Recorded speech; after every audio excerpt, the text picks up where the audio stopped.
Hey everybody, happy Monday. You're very welcome to the start of what is a new week, friends. And we're back in Flight Sim 2020.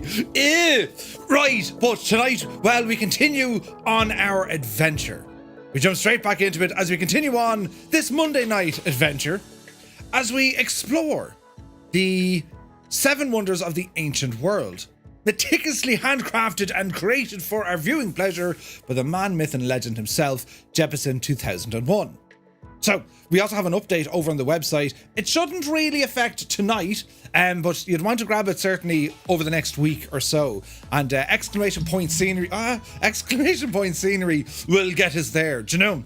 So, right, what are we doing tonight, friends? Well, tonight we're taking the brand new, the TL3000 Ultralight, the Sirius Ultralight. This one from FSReborn, a brand new aircraft in the sim. It's agile, it's sleek, and perfectly suited for our journey over the ancient lands of Mesopotamia. That's right, we're going to that place. Our destination tonight, the Hanging Gardens of Babylon. Believed to be built by King, Nebuchadnezzar, right, around 600 BC to please his homesick wife. I won't put a kitchen in, right, and your man built a... Anyway, she seemingly, Queen Amytis, she was from kind of like mountainous regions, do you know, like the alpine stuff, nice trees and different plants and waterfalls and all this kind of stuff. Well, he designed these and engineered them to bring her some kind of home comforts. That was the idea. The engineering marvel, lush vegetation cascading from terraced heights, irrigated by advanced water systems. Although we have no definitive evidence that the gardens have ever been in existence, we've never found them. Their legend lives on as one of the most awe-inspiring wonders of the ancient world. So friends, tonight, from the flying side of the house, well, we begin in Iran, at a place called Ilam Airport, Oscar India Charlie India, and we head towards Iraq, with a stop at Baghdad International Airport, Oscar Romeo Bravo India. Next, we head out to some GPS coordinates to which we think the Hanging Gardens of Babylon were actually located. So there's a they're GPS coordinates, right? And there's a flight plan available over in our Discord that you can just drag into your simulator or pop it into a navigraph or a little nav map. It's a .pln file. After we explore the ancient wonder, we're going to conclude our journey with a full stop landing down at Al Najaf Airport, Oscar Romeo, November, India. About 2 hours and 20 minutes of flying time as we get to explore not only the incredible scenery that Jefferson has created for us, but also explore this aircraft. Being an ultralight, you might think it's relatively straightforward. But what we have here from FSReborn is a living, breathing machine. There's consequence, there's failures, there's wear and tear. And we have a couple of nice options when it comes to the avionics on board.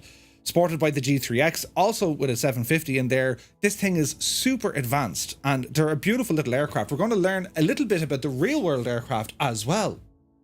So, this is live. If you've just rambled in, it's live. I know it's live because I have a headache. And I was back in the office today and it was very busy. But all is well on those fronts. So how is everyone? Did you have a great weekend? But apart from being interrupted by me, that is, you know, God almighty, we got some footage now of the old Tech Alpha, didn't we? Does anyone have withdrawal symptoms? Where's the beautiful trees gone? The trees are gone. We don't have them anymore. But man alive, I can tell you, the excitement, pardon me, Jesus, I just burped on a live stream. Usually I'm good at them. I mute them. Right. Jesus. We had, do you know what we had for dinner? Mrs. Two-Tone, she went off and she bought, it was supposed to be breakfast for, was it yesterday or Saturday? Oh, for Saturday morning. Breakfast for Saturday morning was supposed to be a treat, right? Every once in a while. It was a combination of sausage and rasher in a muffin, right? It's like a sausage and egg Murph muffin. Brilliant. And of course, well, I stayed up all night. So we couldn't have them on Saturday morning. And then Sunday morning, I was streaming as well. So we had them for dinner tonight. And we know we had them for dinner tonight because, well, listen to me. But the good news is, friends, November 19th, the day, right, that our new sim actually drops is going to be in 35 days and about 21 hours. What? Just nuts. So really kind of, 26 days. No, in 36 days, we're going to have the new sim. That's going to be absolutely mad. And I think you know, I put up a post on YouTube kind of summarizing what I thought were the best features of what we can see so far. Bearing in mind, and I really hope this is the absolute truth, we've only seen a teeny tiny speck of what this whole new sim is going to be for us, right? But what we did see was some incredible loading times and all these new orbs, you know, the different environments, and they've added in sounds and the lighting and the shadows. Oh, but I think, you know, the loading times, right? That they are the most important when it comes to, you know, in and out of our sim. Because, put it this way, even if they made no other changes to flight... Who was that? Even if they made no other changes, don't mind that at all. There's nothing there, right? Right, I mean, you know... Get a load of this guy. It's a lovely carpet, isn't it? Eyes to the floor, always to the floor. Apart from being, if they only made one update, or, you know, it was Flight Sim 2020 with just the increased or enhanced loading times, I think we'd be happy enough with that. Do you know what I mean? And that's without without making any other changes, which is going to be nuts. Do you know? So, wait, what we're going to do here? I need to press some buttons. Look, Jesus, is that working? It is. Ah, yes. Right. Do you know? Bit of tunage here this evening. For everyone joining us on Twitch and YouTube, you're all very welcome in. Welcome to a Flight Sim 2020 stream. We do these all the time. And tonight is a group flight. And just join us. We're going to be on the Southeast Asian server. You can fly any aircraft you wish. It'd want to be minimum speed about 120 knots, right? Because we'll cruise at about 110 or 115, depending on the winds. But just jump in. It'll be loads of fun. Anyway, who's here? Who has rambled in on this Monday evening? The forgetful Larry has rambled in. Dear Gwitch, he says, how are you, Larry? You're looking well. Lee Dixon is here. Vacuum is in the house. Toto2495. Cranking up the Toto. Welcome in. Super Typhon is here. AJH. Ed Doran. Oh, hi. You're welcome in. Great to see you. APU Inspector's in the house. Welcome in. Retriever Neil. Happy Monday. Crispy77. Very good evening to you, my guy. Vinci is here. Fierce Wolf looking fierce and wolfy. There he is. Spitfire RAF 100 is in the chat. You're very welcome aboard. Lead Ballooner, how are you, man? The man, myth, and legend himself, Jefferson 2001, has joined us. And he says, happy Monday, folks. Welcome aboard, Jefferson. Hope you're well. Ozzy Mandius, good evening. Mr. Skoo is here. Let the wonders of the world speak to us. Indeed. Hope you're well. Liptorius, good to see you, my guy. Viper Strike is in the house. He says, how are you, Murph and Fireflies? From Alabama. Hello from Tipperary. He says, just had a great lunch dinner at Lambert's, home of the thrown rolls.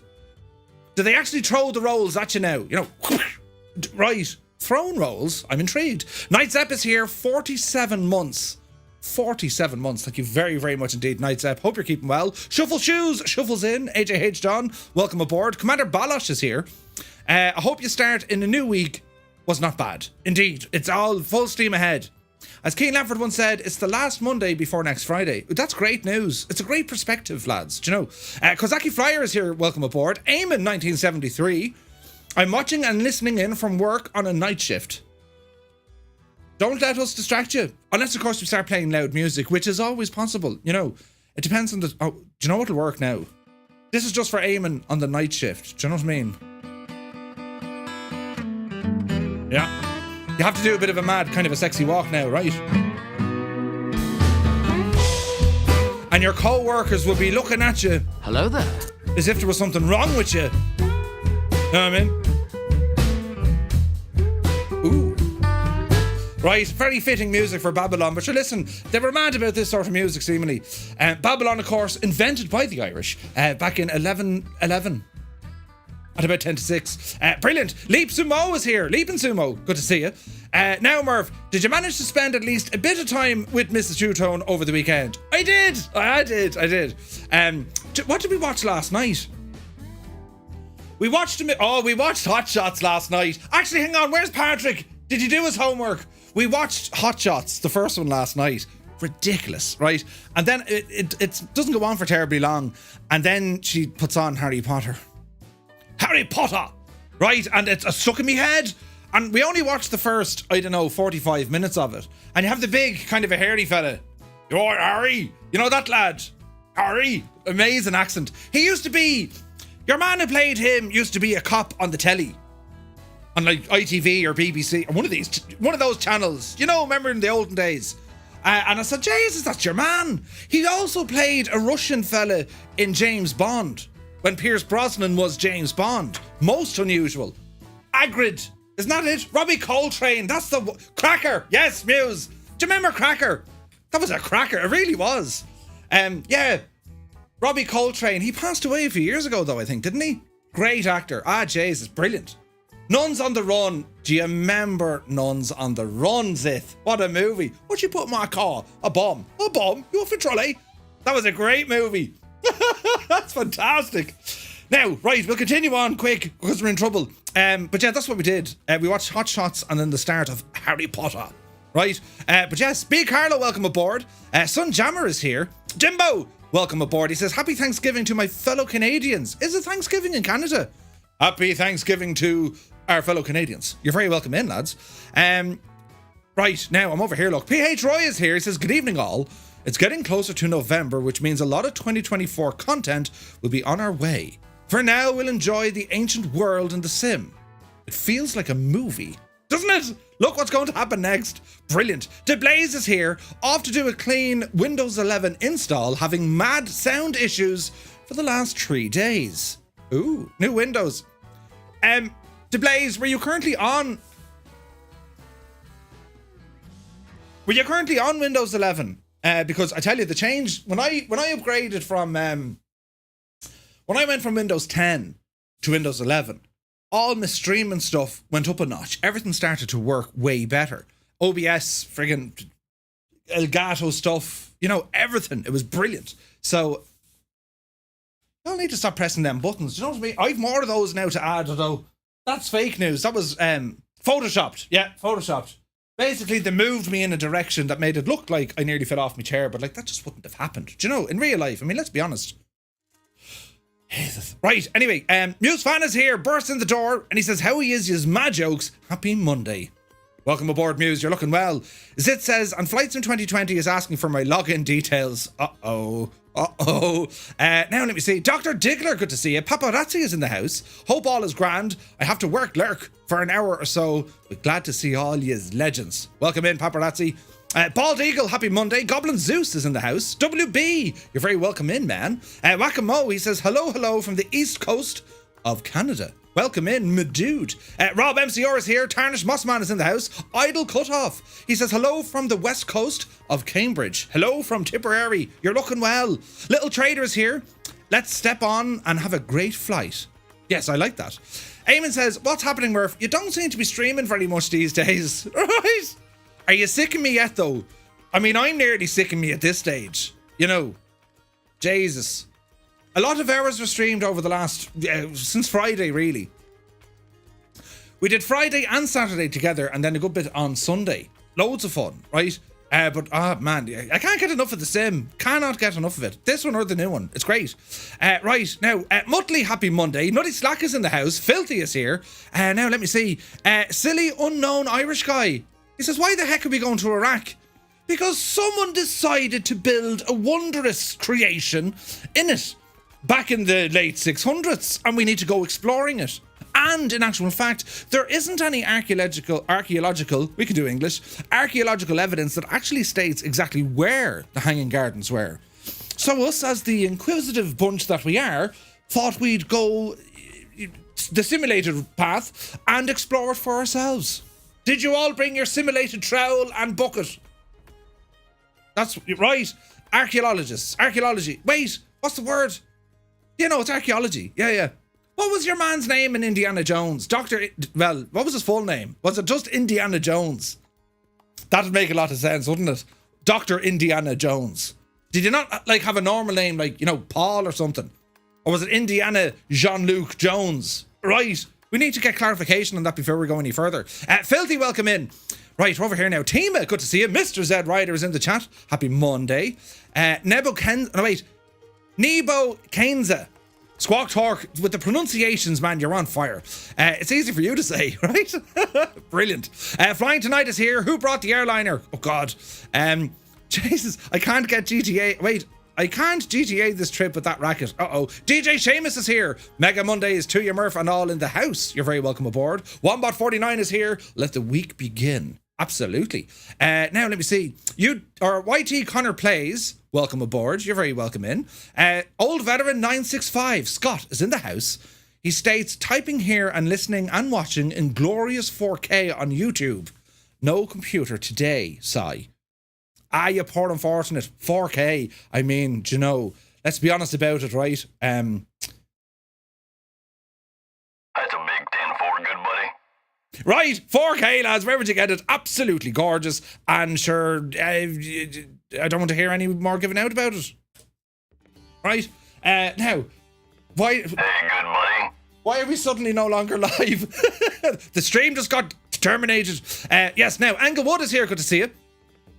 Well, then, you're good at speaking, lad. I thought this was edited. Yeah, it's... Some people think I read off a teleprompter, which is complete and utter fake news and lies. You know what I mean? I'd never do something like that. That's just a weird... Oh, look at the frame rate. Look at that frame rate. That's like... Look. Anyway, that's just like a window I look into. It keeps all our thoughts in it, right? Why is that frame rate so friggin' slow? 4K to see an ugly... What? Larry, what are you talking about? Jesus. Briggsy is here. Good to see you. Where's my upside down plane? Oh yeah, what happened that time? Did you fix it after? Slew mode. Where are the fast loading times gone? Right. Aldi do those breakfast muffins. They're lovely. Oh Jesus. The muffins, yeah. Well, we got them in Lidl. Now, Stick Figures here. Good to see you. Greg Gore, welcome aboard. Is there scenery to download? Yes, ! Scenery. If not, just head on over to the Two Ton Murphy website and you'll find it there. Now, Rad Baron is here. Good to see it. Right, buttons. We're catching up. Englewood Online says loading times and how it behaves during large group flights. Well, we didn't really see many large group flights. We had a couple of group flights, do you know? Which was kind of weird, but then everyone disappeared for me. That wasn't encouraging at all, do you know? I wonder if the loading times will increase with the add-on or with the addition of add-ons. It probably will to an extent, Paparazzi, yes. But it's only going to load in. I think loading from the main menu into the sim is still going to be quite fast because it's literally only going to load what you need. Whereby before, I kind of loaded in everything. Do you know? So I'm expecting that to be still fairly fast. Do you know? Christmas is on November 19th this year, says B. Carlo. Absolutely, right? Swap21, good to see you. Alson is here. One Fly Air, you're very welcome aboard. Sir Campsalot is in the house. Fly Darren, welcome in, my dude. Haven't seen you in a while. Mr. 90, hello. Mojo Joe. Wait, Mojo Jojo. Brilliant. The king of the crack, Mr. Murph. Mojo Joe. Brilliant. That's the best name going. Murph, what part of Tip am I from? Well, I'm not actually from Tipperary. I was born in Dublin. Right. You know, that's how they talk when you come from Dublin. Right. And then I moved. Well, I didn't move. My childhood friends are from Kerry. So the accent now lads. And then, now I live in Tipperary. And I'm married to a lady from Kildare, the county of Kildare. So I've all sorts of different accents, really. Do you know?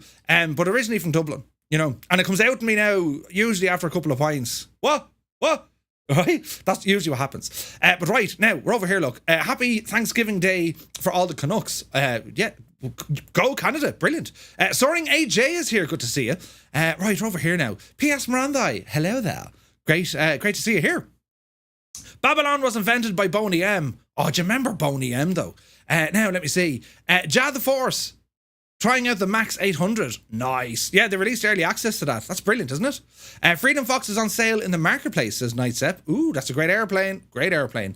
Right, now, Robbie Coltrane. Yeah, brilliant. Jesus, the money there, look. We'll catch up, lads. Citizen Dex is here. Hagrid. Brilliant, right? Now, Jesus. DeBlaze says, yeah, it's just a fresh install. Right, gotcha now. Robbie Coltrane played Valentin Dimitrov. He did! Valentin Dimitrov. Yes! Do you remember? And then they cut your man's car open. Have you caught up on your sleep, says Daz Hickey. Just about. I missed out on some beauty sleep. Don't answer that. It wasn't a rhetorical question. Oh, wait, it was a rhetorical question. Don't answer that. You still need it, Murph. You'll end up taking anti-sleep pills. Not at all. We'll be grand. I can't wait for that week in November. I've booked the week. I'm off work, right, for reasons, but I'm off work that week for the sim. Brilliant. And also other reasons, but I'll be here at the sim. I can't wait. Epic Fool is here. Welcome in, man. RC Legical. Wait, what? Sounds exotic, right? Welcome in, Epic. Zith says he was named after the dog. Who was? Henry Jones Jr. Dr. Henry Jones, but don't call him Junior. Wait, what? Mugati is here. Good to see you. You call him Dr. Jones. Jesus. Right, fair enough. We won't get given out there. FX Society is in the house. Good day to you, sir. Hope all is well. Fire10, 17 months. You absolute ledge. Thank you very, very much indeed. Flight Sim is making no sound, says Squawk Torque. My Flight Sim or your Flight Swim? Flight Swim? We have some sounds here in the background. All is looking well. Now, let me see. Flying Tritz is here. Good evening. Now, 4K to see an ugly... Larry, listen, who asked you, Larry, right? Hello there. AK90, welcome aboard. Haven't flown Witch and Murph in a while. Come on in. Low Tech is here. Is that the Muffin Man on Cherry Lane? No, was it Drury Lane? Do you know the Muffin Man? The Muffin Man? Murph, your face is beautiful. Thanks, Larry. Yeah, I made it myself. Jesus. Don't ask him to do his Canadian accent. He sounds like... What are you talking about? Canada, eh? I can't speak Canadian without putting in bad words, because I listen to, well, you know what I mean. My Canadian accent is somewhere between, Jamaica and Canada. Canada, eh? What are you talking about? But yes, really, really bad. Gaseous Maximus. I'm not changing it now. Good to see you, man. All those accents, and he still can't do any of them in English. Oh, 2 F-14s on sale in the marketplace also. Can't figure out which one to buy. There is only one F-14 to buy, and that is the one from India Fox Deco, because it's brilliant. To keep it, Tom is here. Evening, Murph, and you awesome bunch of fireflies. Happy Monday. Welcome in. Can't you just enter through the door like a normal person? Brilliant. Urban Cujo, good to see you. Terry the sheep farmer is in the house, lads. How are you, Terry? You're looking well. I'll be in North America for the first 10 days of the new sim. Not sure how I feel about it. Epic, I'm not sure how the North Americans are going to feel about that. I mean, do you know? Jesus. Wonder how Bang would go with Jin. It would work. No, Indiana Jones was named after the dog. Not me. Well, who? Are we still there? I know Shane Lowry's fam the golfer. Shane Lowry's fam the golfer. The Irish are awesome. Thank you very much. Yes, we are. We invented the word awesome. Brilliant things. Face like a slapped... Wait, who said that? Right, so you sound like Justin Trudeau. Oh, that fella. Your man who likes socks and runs. And now he's caught up. Right, brilliant. I love that. See the way you guys can track the movements of what I'm actually doing, right? Now, quick... Hello to everyone over on YouTube. Pingu is here. CP, welcome aboard. Spiner, welcome in. Elf is here. Blairman, good to see you. Mutt Dog is here. Williams Aviation, greetings. Silly Unknown, happy Monday. Skyhawk, you're very welcome aboard. Galasco, goodness me, has the scenery just been released? It looks stunning. Yes, it's released. And you can pick it up for free, because Jepson's a legend. Marty, good evening. DeRuiter is here. Captain Yorkie, hello. Now, let me see. Uniform Goose, hello, man. Welcome in. Mr. Anderson, hello. Johnny, welcome aboard. Icarus is here. Lone Gamer UK. Excellent choice for the 7-3. Mrs. TPHI17, you're very welcome aboard. Neil Emerson, welcome in. Now, let me see. We're catching up. Ronnie, happy Monday. Matt Lynn is here. Elf is here again. Sir, we are on a mission. I love hot shots. Damn, my cap blew off. Swing around, we'll pick it up. It's brilliant. Absolutely brilliant. Pingu says, hi Murph, long time used to fly with the Thunderflies back in the day. Married now, so a massive shout out to my wife, Mrs. Robinson. Then let's get flying. Great news. Great to see you, man. Pete is here, hello. Leo Taylor, welcome aboard. Dermot Gannon. When is 2024 released? It'll be on November 19th. November 19th. Captain Sickbag watching on TV as well. You're very welcome aboard, dude. Hope all is well. Now, let me see. Medic Aviation, welcome. Angels15 is here. And Uniform Goose says hello again. Brilliant. This is fantastic. We have a great bunch of people here now for this evening. Right. Yeah, only we can yell at Murphy. Iowa Scotsman is here. Good to see you. I'm going to press a button now and do all this. The transition. And wait. Brilliant. Right, you pay big money for that sort of stuff, lads. I have it on good authority. Right, now, Bot's got a headache. I have a headache as well, but it's grand. Murphy calls Ireland my island. It's my island. Brilliant. Mr. Microsoft Flight Stream already, says Harold Phoenix. Oh, you missed it, or you missed it. They mean very different things. Right, now we're over here. Countdown, look at that. Flight Sim is releasing in 1 month, 4 days, 20 hours. Brilliant. Right, lads, before we get into the aircraft, because there's a lot to tell about this aircraft, the flight plan is available over on our Discord. !Discord is where you'll find it. And this is what our flight plan looks like this evening. Taking off out of Oscar India Charlie India, we're over in Iran. And you can see where the border is, and there's a bit of kind of nice mountains around us. It's 110 nautical miles spin all the way over to Baghdad in Iraq. Now, what's fascinating about this whole region, this is all once was Mesopotamia, which was kind of the cradle of civilization. Not necessarily the cradle of mankind or humanity, that all came out of Africa. But this place, between the Euphrates and the Tigris, this was the start of, instead of having like these wandering nomads, you know, people just kind of following the weather, this was the first time massive groups of people stopped and said, we're going to stay here and build the place up. And that's what they did. It became the first city. And the very first city was a place called Uruk, right? And we're talking now, lads, some, 5,000 years ago, right? I mean, we're going way back when, long before, you know, the Egyptians and all of this stuff, right? Fascinating. And it's kind of, it's somewhat strange, right? When we consider this part of the world today, I mean, the turmoil, the all the drama, the violence, all of that, it's so prominent over here. Iran, especially in mainstream news at the moment, and of course Iraq. But back then, this was the start of what we would call civilization, modern civilization, cities, right? And with those cities, then, well, things started to happen. Apartments, renting, working, getting paid. It wasn't just about farming and, farming the land to have food and whatever else. You know what I mean? So it's very interesting. So we'll go from Iran over to Iraq, and from Baghdad, we're going to head south. After we stop in Baghdad, we're going to pick up some fuel and we're going to head south. And we think roughly this location here, by our best guesstimates, this is where we think the Hanging Gardens of Babylon were actually constructed, and this is where they lived. Now again, we'll learn all about it here tonight. There's quite a bit of information. I'm Seamus Ryan from County Tip, says Thomas Brown. Oh, good man, brilliant. When we get down here, we'll have a look around the area, but you can see where, look, if you zoom in here, this is all Navigraph, by the way. We can kind of see the famous walls of Babylon, the city of Babylon, right? And after that, then it's going to be heading down the hill all the way down to Al Najaf International Airport. That is where it is we're going to stay, and it's the Euphrates River, right? There's the Euphrates there, rambling all the way up. So you may have heard of those before in history lessons. But of all the world wonders, of all the ancient world wonders, all 7 of them, in which only one remains today, which be the pyramids of Giza, the Hanging Gardens of Babylon, we don't actually know if they existed. There are 3 kind of theories around them, right? But there's no factual archaeological evidence to suggest they actually existed because, well, we've never found them. We've never found them, right? And excavations of the area really only started in the last 100 years or so, right? And you can imagine it's not the easiest of regions to get into because, well, of all the friggin' drama. And even that mad devil, Saddam Hussein. Remember Saddam, right?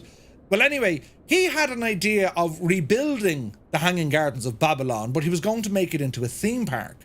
And it's believed that when he started to build them, well, sure, he made an absolute, complete and utter dog's dinner of some of the archaeological sites. He was big into his history, though. But that was all the turmoils and stuff there. So anyway, with our flight plan, it's a VO4 flight. The weather is decent. I actually have it on a few clouds just to make it look interesting because you rarely get mad weather here. It's either a sandstorm or sun, right? So 110 miles across to our first stop, and then roughly another 100 miles to get us down to our final destination. About 200 nautical miles of flying, and it'll all take place in this machine right here. Now this here is the TL3000, friends. The Ultralight Sirius 3000, a conventional single-engined high-wing ultralight and light sport aircraft, seating 2 side by side. It was designed and is produced in the Czech Republic. There was about 100 of these built up till about kind of 2015. The program announced early in 2007, and an unflown prototype mock-up appeared at the Aero 07 that year. Development continued into 2010 before it was ready for production. The aircraft, well, it's mostly composite with a carbon fibre wing and glass and also carbon fibre fuselage. It shares many components with the TL3000 Sting. That's the low-wing stablemate. In terms of what the aircraft can actually do, well, it's powered by a Rotax 912 ULS flat 4 engine, producing just under 80 horsepower. 80 horsepower, right? Nuts. It's a three-bladed wood composition propeller. That's what we have there. We can see it. It's beautiful. Maximum speed of this aircraft, we will be about 121 knots. Stall speed is 35 knots with full flap configuration. The what do they call it? The never exceed speed, or for the frame before it breaks, is about 130 knots, and it has a range of some 760 nautical miles. Now you might say, well, what? These things are cheap, as in they're great value. I don't mean I don't mean cheap as in, you know, build quality. I mean cheap because, well, they're not expensive. They're not expensive to purchase. They're also not expensive to fly and maintain. And that's why these sort of aircraft are getting super popular. Lots and lots of these. And if you do look at the characteristics, and based on this only being, you know, 80 horsepower, this is very comparable to what, you know, a Cessna 150 would do. Even a 152, right? It is a two-seater, but that high wing, you have many, many advantages of having a high wing style aircraft. It tends to be more stable. And it's also great for VFR because, well, you can look out the window. You can actually look out and see beneath you. If you have a low wing, well, you have the wing in the way, right? It has a fixed tricycle landing gear with the nose wheel on the front. It's not a tail dragger. And, well, the overall size and weight and the dimensions of the aircraft, well, it's beautiful. It's a beautiful little aircraft. FSReborn have done a stellar job with this. As you can see, the modelling is absolutely top-notch. Texture work, as all FSReborn aircraft, they do come across a little bit on the very clean and shiny side. You know, I mean, that's just what they do. But, you know, you treat it as a new aircraft. And I'd love to see myself, just my own kind of, I'd love to see more kind of dirt and grime on aircraft because, well, let's face it, real airplanes in the real world, unless they're at like a show or, you know, you're going absolutely bananas, or they came off the production line, but they always pick up kind of, you know what I mean, a bit of dirt and grime here and there. Oil tends to spill out, bugs get stuck on it, and so on. But it's still a very, very nice aircraft. Raoul had done just an incredible job at this. And even the doors, I mean, I love the doors. Because, like, I don't know about you, but, like, depending on, like, the size of you, right? Getting in, like, your conventional doors can be quite awkward. These aren't bad because you can actually stand up getting into the aircraft. The airplane also features a ballistic parachute, a CAPS system. So, you know, if all goes terribly wrong, well, it has a rocket-deployed parachute system. Very handy. And this works. This absolutely works. So if the aircraft did suffer an engine failure, we can deploy the parachute and gently ramble to the ground, you know, without having some sort of an issue. Do you know? So this is going to be our chariot for this evening's flight, and it comes with a number of different liveries, and again, it is the attention to detail that's quite staggering here, all the way down to like the smallest detail. It's very, very good. And then we can look, that's for trimming, by the way, and then we can have a look at the avionics, which is going to be, I suppose, where our focus is going to be at as we're getting our flight up and running. Now, looking around this airport, you can see there is high ground all pretty much around us, but that'll kind of thin out in a moment as we head towards Baghdad. So we're going to jump in and get the aircraft up and running and into a flying state, right? So first things first, we're going to close in the doors. So we bring the latch all the way over. Ka-chunk. Great sounds on this as well. We'll do the same with this guy here. Excellent choice. Now, we also have a tablet fitted here, so we'll click on the tablet. This is the EFB that FSReborn give us, right? And, but surely you'd wash your aircraft. Oh, no, you would. Of course you would. But for me, I just kind of like the wear and tear look is always great. But anyway, so we can have a look at the status on the aircraft, and we can see already, TAC hours, nothing. Engine status, oil quantity, and coolant, everything is A-OK, which is brilliant, right? Rick McKinney, thank you very much indeed for the follow. Welcome in, man. This is where it gets mad, right? So the right tire status, the status on the tire is okay. The air pressure in the tire is monitored, and it also can go up or down. So we've got 36 on the on the rear tires and 36 on the front tires, so everything's level. Brake pads are okay. What else do we have here? Battery is okay. Voltage 12.7. Once we're over 12.4, I think we're grand. Tire status all here is good. Then we also have then the lights, nav bulbs, strobes, and landing lights. So they're all okay. So what happens is when they get up to a certain level, they start to fail until they break, right? That's all simulated here. So we're going to remove the pedo cover and also our chocks. And our realism options, everything should be turned on to full wear and tear, the whole shebang here, lads. And these are your options. You can turn this on or off, entirely up to you. When we look at our maintenance, we can see engine regular maintenance every 200 hours, change the oil every 50 hours, and change your coolant every 150 hours. If you don't do this, if you decide not to do it, well, this is where the issues could start appearing on the aircraft. And you can click in to say, let's have a look at the critical component. So the battery tells you all about it. What about the tires? This is where you can replace the tires or even change the air pressure. How cool is that, right? Battery, engine management, we can oil, coolant, our flaps management, perform maintenance on the flaps motor, right? And then also then when it comes to our lights, we can get in and replace all the different lights that we have. And again, if we don't do it, if we ignore what the airplane says, you know, hey, you need to be doing some stuff. Well, if you don't replace it, chances are it will fail. And you can accelerate all of this here because wear and tear speed, you can bring it all the way up to times 16 if you really want a challenge. It's pretty cool, right? It's pretty cool. Now, weight and balance, we're going to go full fuel in either tank. This is all dynamic, so when we start moving it, if you look at the aircraft closely, I mean, just look over the window. See the way we have a tiny bit of movement? It's simulating the weight loading on the aircraft. Brilliant. Pilot and co-pilot, small bit of luggage, and that looks good to me. 140 pounds, we'll take it. Yes, that's a good day to fly. There's also an FAQ section here, and then we have access into the manual and so on and so forth. And then we have all our settings. Unit of measure, distance, tire pressure, the EFB operation. So they have like these smart ballistic rescue systems. See this like cinematics. It's like a smart camera. If you turn this on and you deploy the chute, then the camera will automatically change to that location. Pretty cool, right? Pretty cool. I can't get too excited about this. I was doing this in A2A aircraft 10 years, or for 10 years in FSX, says Sid Plays.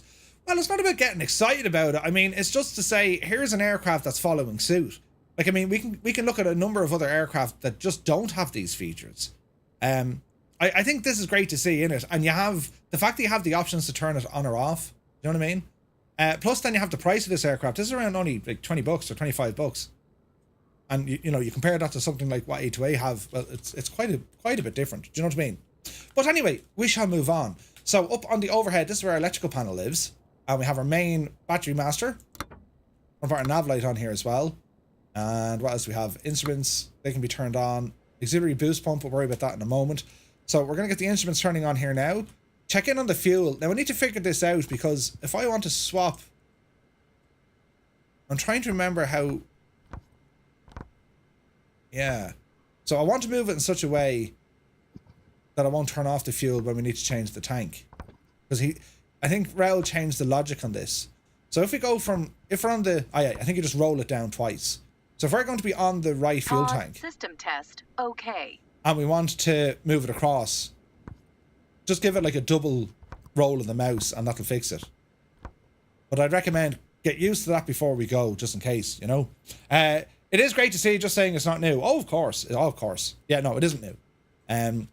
Like any of these features, even in Microsoft Flight Simulator, Raul put a lot of these in with the Sting, and then what we saw what A2A could actually do. I mean, their new engine, their new AccuSync, it's friggin' nuts what that can do, do you know? But anyway, right, that's all grand there. Again, looking at some of the details below, and rudder pedals. Nice animation on the springs. Toe brakes are there as well. That's all looking good. It's all pulley and cables and all this. Now, we also have a trim switch, which is interesting. We have a prop that can go forward. Here's our power, your throttle, essentially. You have heated seats if you want them. That will drain your battery fast, so be careful. You have your carbon monoxide detector.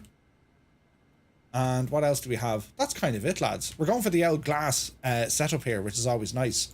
So we'll okay all of this. And we're going to get the aircraft now into a startup. So booster pump can be turned on. Turn on the fuel tank. We're now getting fuel pressure coming in. And the sounds. I love that. Because if you have no fuel there, if you turn off your fuel, right? That motor's getting faster now because it's not working as hard. Little things like that. It's done very well. So fuel is looking good. We'll turn off the booster pump. No longer needed. And next up is just going to be a start on the engine. So disappear the yoke for a moment. We'll go from off, right, left, both. We should say clear prop. And it's a little road tax. It won't wake up the neighbours. Do you know what I mean? But we'll give it a start and see what happens.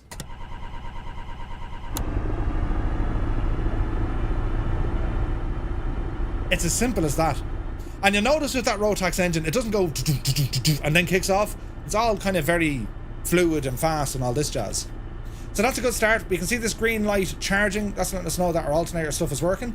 Strobes can go on. That's a beacon light. Booster pump is off. This is all to do with our, our autopilot. So let me see. We're going to reset the barrow to local. 2992 is what she's given me. And we're going to set an initial altitude here of about 6,000 feet. Now we can pop out the screen if you want to get very fancy. And bring it up to 6,000 feet. If you want to pop out a screen in Microsoft Flight Simulator, by default it's usually the right Alt button. And that'll, you know, if you have a look at your avionics, and if you hover the mouse over any avionic digital display, if you press and hold the right Alt key, see the way the cursor changes to like that plus? Well, that's letting you know that you can actually pop out that panel. And you can horse that onto another screen if you wish, or you can put it on your main screen, make it bigger or smaller. You can do all that sort of jazz. Pretty handy, right? So quick checking our instruments over here. We can see our RPM is nice and low. What do we have here now?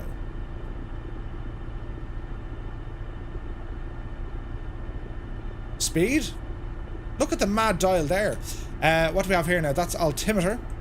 So they're your backup instruments if we do have some sort of an electrical failure. Now looking at the engine controls, well, we can see oil pressure is good, oil temperature a little bit low, battery voltage is good, cylinder head temperature, exhaust gas temperature, and our fuel quantity. All is looking fine there. So if we jump into our menu here, let's just get some things set up. So external GPS or internal. I imagine we go flight plan is going to be GPS. Right, let's see what happens. Inset window, so we can put a map in here. And I suppose we can put, maybe, we'll put in the traffic. Bearing pointers, don't need them. Press menu again. Flight controls, so this is access to our autopilot through the touchscreen. Super handy. What else do we have in here? Radios, transponders, sim brief. Everything should be connected up itself if we want to load in a plan. Pretty handy. Go back. What else do we have? User timer, setup. So Navigraph is all going to be in here now. So yeah, that's all done. And what else do we have? Backlight density, that's all fine. Transponders here for needed. So we will be squawking VFR, sticking onto alt mode and enter.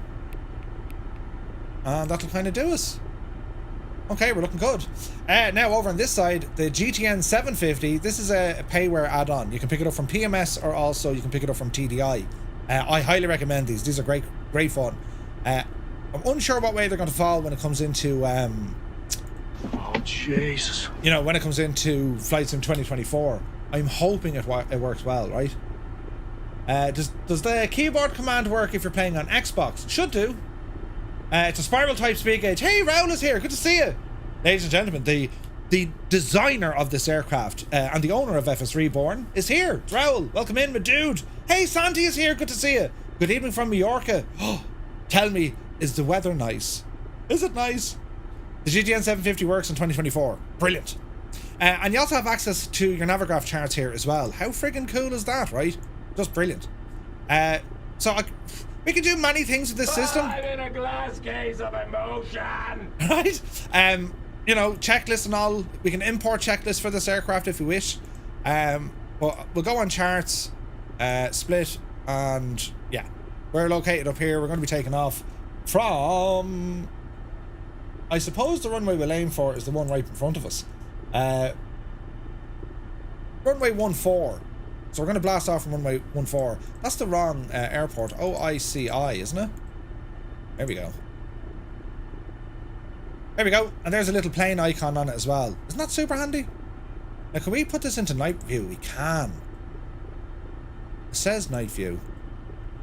Please reload your charts after switching to day or night. Okay. Charts. Allow myself to introduce myself. Buttons are being pressed here all over the place. Right. Airport parking. There we go. Look at that. Isn't that super cool? Have it on your avionics. We love it. Right. How is our oil temperature? She's starting to rise now. That's exactly what we wanted. Back on up to our lights. Landing lights can be put on. And now it's a matter of moving forward. Right. So, brake off. Small bit of power coming in. And we're going to test the brakes here before we get moving. Always test your brakes before you get moving. You do this in the real world, but as flight simmers, you want to make sure all of your controls are fully working, because there's nothing worse. You go to fly, you go to take off, and then horrible things happen because, you know, oh bother, I forgot to do this or I forgot to do that. Do you know what I mean? Alright. Let's have some flaps here. Do you hear the motor on the flaps? And again, you have those different sounds. It's done really, really well. So I'm going to turn left, back taxi on the runway here, and then we'll turn on the multiplayer stuff. And we have a ton of information to get through tonight, lads. We're going to be learning all about the Hanging Gardens of Babylon. And before you even know it, tomorrow morning when it's daylight, you'll be out in your garden making your own version of the Hanging Gardens of Babylon. It's going to be brilliant, right? Raoul, I hope you're well, my dude.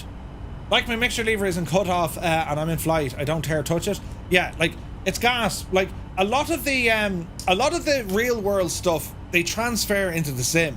And of course, what we do in the sim transfers back into the real world. Not necessarily flying characteristics. For me, anyway, anytime I jump into sim, like, before I do a real world flight, I'll go into the sim. Especially in Microsoft Flight Sim, because I can go and I can recce the area. I can see what, you know, what's new. What can I identify from the aircraft when I'm looking down on the ground? Super handy. But also kind of your flows. You know, that sort of impression of, okay, you know, I have to multitask now like a devil. There could be radios, there's navigation, there's engine, there's power, all of these things, and then of course you've navigation. So it's multitasking. And this is where the Sims really, really do pay dividend. Not necessarily on how the airplane is going to fly, although it could help, right? But that would depend a lot on your hardware. Now, what we can do before we get going here, I imagine this has a standard 2 mag setup. Raoul, does this have 2 magnetos as normal? I imagine it does. Let's test it. So, park and brake on. Park and brake on. Park and brake. Wait, is there a park and brake? Don't pull that red switch, by the way. Wait now. That red switch, don't touch it. It's not what you think it is, lads. No park and brake, just push and hold. Grand. 2 mags. So what we're going to do, bring up the L volume. We're going to increase our RPM here. Yep, you devil. And we're going to do a mag test. So we're currently on both. Let's go to the left. And what we're looking for is a drop of RPM, somewhere between 50 and 100, but certainly no more. Okay, back to both. Let's try the right mag. And back to both. Don't hit the starter, you'll absolutely shag it. The reason why you're testing your mags, lads, you have 2 mags, redundancy, right? If one breaks down, well, the other can continue on. But the reason why you're checking them, you want to see what the carbon build-up on your plugs are like, because the mags will run rough if there's too much carbon there. It's also known as fouling the plugs. So you want to make sure, you know, you fix that before you take off. Or you can have a spark plug could fail. So that's where you do a mag test. And you're testing the mags as well. The sound of this is lovely, isn't it? Right, let's start moving. If one breaks, land. Absolutely. What do you mean just short of an hour?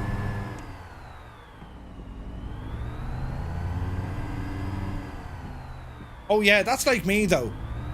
Oh, Jesus. It sounds very Rotax. Yeah, it's brilliant, isn't it? Stream has been live for 57 minutes. Yeah, it's just not important, lads. Listen, I'm Irish. I have lots to say about everything, really, right? Grand. Hey, 98 Vulcan. Sorry, I slept it in. No, don't be sorry. We were waiting precisely for you. Right. Now, Look at that for a view. What we're going to do, we're going to make life easier. We're going to make sure that our heading indicator is facing the runway heading, right? And we've already set 6,000 feet into our altitude, so that's all looking good to me. So, we really don't need flaps for takeoff, but for this, we're going to try them. 1 notch of flaps, off the brakes, and power coming in. Let's go flying. Takeoff power set. Airspeed alive.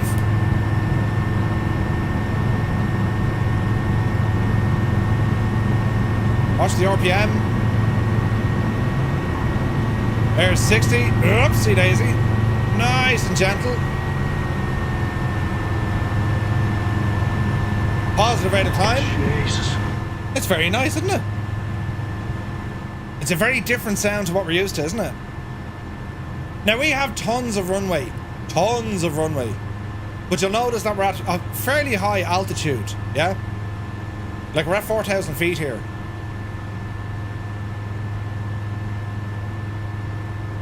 Okay, so we're just going to try and add in a little bit of trim. And just get the aircraft somewhat stable. And if I now completely let go of the controls, we're maintaining... Oh, we'll get her up there a little bit. We're going to maintain a climb. And that's it. It's flying all on its own. How cool is that? Right, so we're going to turn on some multiplayer. The sim is going to do a hop, skip and a jump now for a few moments, lads. Nothing we can do. And, well, we're going to do a hard left turn. We're just going to circle around the airport. And while we're here, we can bring up some autopilot. Yeah, I'm going to bring it in. Autopilot. We're going to go heading. And we're going to keep this thing on indicated airspeed. And we can lower this speed a little bit, right? Let's see here now. We're going to bring the speed back to about 80 knots. And that means it's going to climb and hold this pitch attitude as we're going. Empire, welcome in. Many thanks for the raid, lads. Great to see it. So, engine, everything's looking good. Flaps are already up, and the aircraft is taken over completely. And we can go into our map here just so we can have a look at our flight plan. And we're going to start circling around to the left here. So, left turn coming in over by 90 degrees. Something like that. And then we'll do another 90 here in the moment. Jeez, look at the scenery. And what we're going to do here now, friends, well, if you're currently flying along on Xbox, you press 1. If you're on the PC, press 2. And if you're worrying and wondering where on earth is the grass for flights in 2024, well, friends, you press number 3.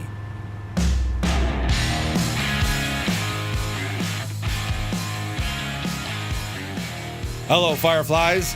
Welcome to the Flying Circus. We live stream every Monday, Wednesday, and Friday, 1900 Zulu time, right here.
Oh, yes.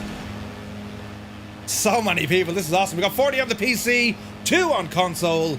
Nice. Right, so we're currently flying towards the town of Elam, and that's it, dead ahead of us. Oh, Jesus. And you'll notice by using IAS mode, that's indicated airspeed. That meant that the aircraft was going to hold the right attitude to maintain that speed based on the power setting, which is usually kind of the safest way to climb. The reason being is, if you put it into vertical speed or VS mode, well, that'll pitch the aircraft to maintain a certain feet per minute of a climb, but you got to really worry about your speed. Yeah, if you put it on IAS mode, you don't really need to worry about it. You set your speed and you say to the airplane, right, get me to this altitude whilst holding that speed. If it can't obtain or achieve that altitude, it'll level off. So I put it in for 80 knots to climb us. We're hovering in and around 6,000 feet, and our speed is now going up to near enough to where we wanted to get to. Now we can increase this a little bit. We have a little bit of momentum here between our RPM, also our manifold pressure. So we're going to increase this power. We'll probably get it up to about 22 and a bit.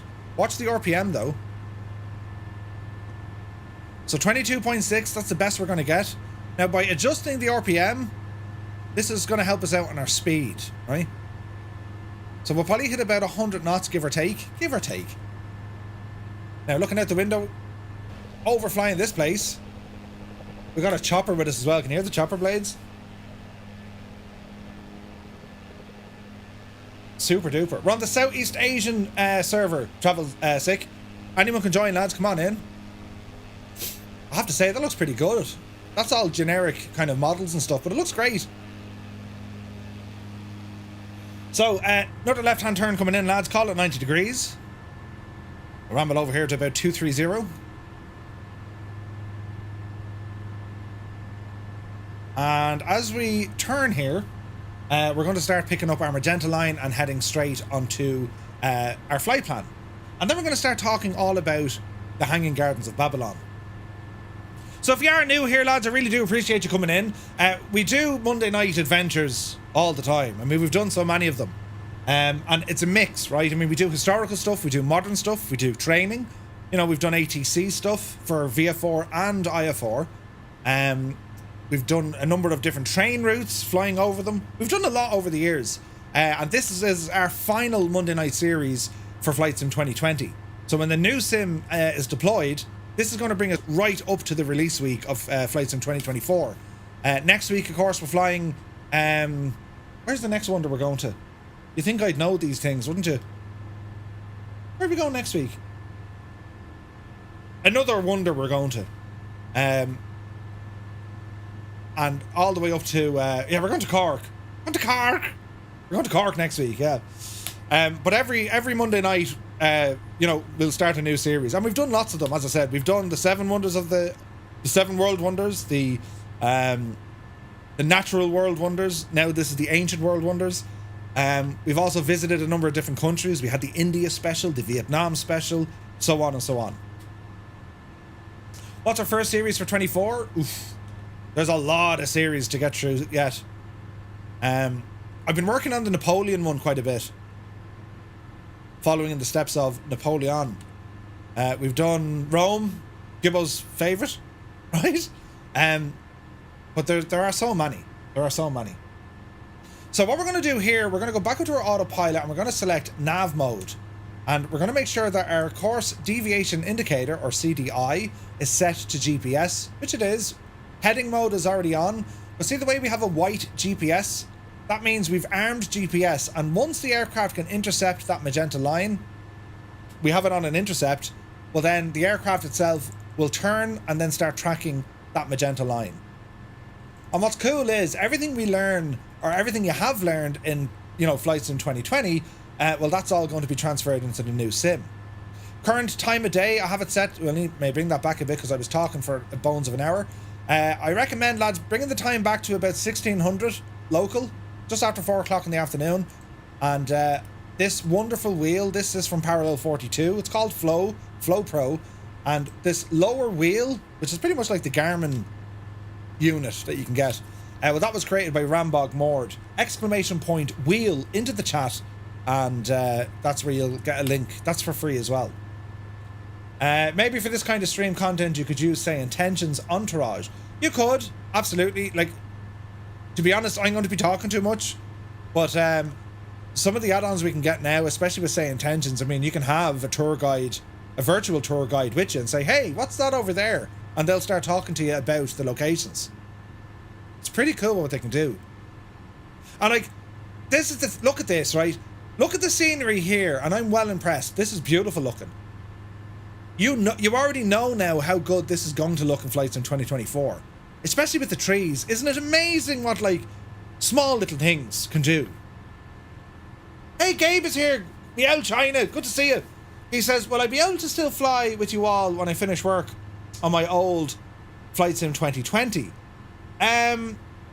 You can-ish, kind of. Now here's the aircraft banking because we're picking up that magenta line. So GPS mode says, oh, hey, look, that's the magenta line. So it's now going to turn us to get us on it, and now it'll roll us back right to maintain course. As Raoul says, yes, we can absolutely hide this little gadget here. Pop the EFB down, out of the way, and it'll live forever by our side. That's particularly handy in VR. But as we're looking at the aircraft now, let's have a quick check. Oil pressure is good, temperature is good, electrical is good. Everything's pretty good. So we're maintaining a speed of in and around 100 knots. Now, if we want to get more information on this screen, well, friends, how do we do this now? More options. Wind vector. I'm going to turn on the wind vector because I want to see what the wind is doing. So we can have speed and direction, or we can have a heading and a crosswind component. I'm going to go speed and direction. So we have a 4-knot headwind. It's called a headwind because, well, it's ahead of you. Headwind. A tailwind will be, well, it's your tailwind. It's usually indicating the direction of the wind. Super handy. Opinions of the P51 Mustang? Car DTM, it's great. It got an update recently. They haven't fixed it in relation to multiplayer, but it's still good. I like it. Muckatee says, will I be doing streams in VR when I get my Pimax? I don't know when I do streams. I'll definitely be going through some settings and showing you guys kind of what it's like. But using VR in a stream, it's bad enough that I do a lot of movement already. I know this sort of crack makes people dizzy. And when you're in VR, you have no choice but to do that. You know what I mean? So when my Pimax gear arrives, I'll be focusing more on getting the best possible settings between the sim and the hardware. And I'll try and cater it to, look, if you're on this type of hardware, GPU, CPU versus that. You know what I mean? So we shall see. Dan just got the 737 MAX from iFly. I know the reason I drive a bus for a living and not an airplane. It's really good though, isn't it? It's really good. Cutlass Ahoy is here. Good to see you, my guy. Sky Camry, welcome in. But yeah, like, I mean, you might say this is just a small, very simple aircraft, which it is. But there is a lot of stuff going on under the hood. And that's what I like about it. And it's a great little touring aircraft. And of course, we know full well if anything goes terribly wrong here, we can deploy the parachute. In which we'll probably do that later on, just for the crack. But like, people, me included, oh, that must be the parking brake. Ka-ching! Balls! Right? So you need to be careful with that. It goes terribly wrong. Terribly, terribly wrong. So we've just set off on our 110 nautical mile journey. Now, the fuel. Is there another way we can bring up some fuel information? Let's see here now.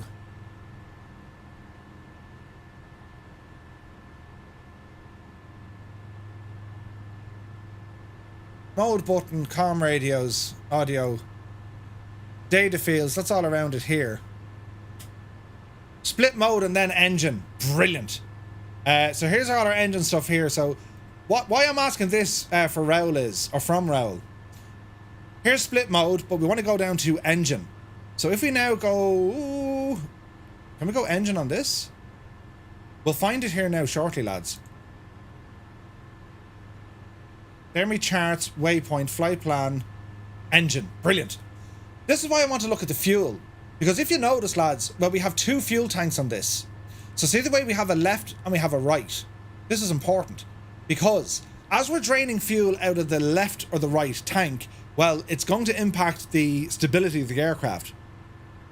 Meaning, you could be using more energy to maintain a straight flight. Which is pretty cool, right?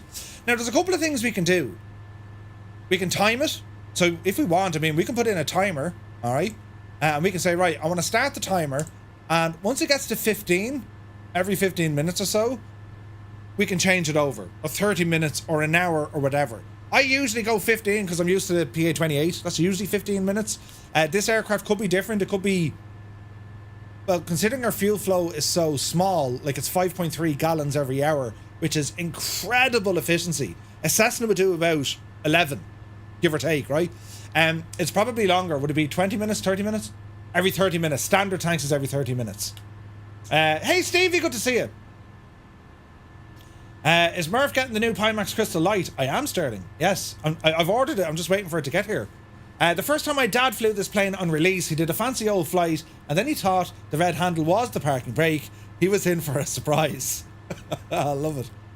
But this is important because we need to keep an eye on this. Now, I think with the 750, we can actually put in an alarm. I think. Let's see. Flight timers. A generic timer, but I'm almost certain there's something we can actually put an alarm, or it'll give us a visual notification to say, hey, you need to do something, right? We can also go into our fuel calculation. So we can see what our endurance is like. Is that right? No, that's not right. What's our fuel on board?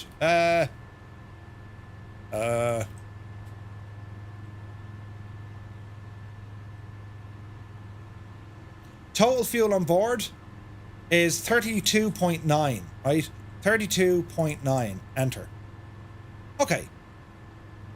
So with 30... Why is it giving us a minus? 32.9. Enter. Reset. 32.9.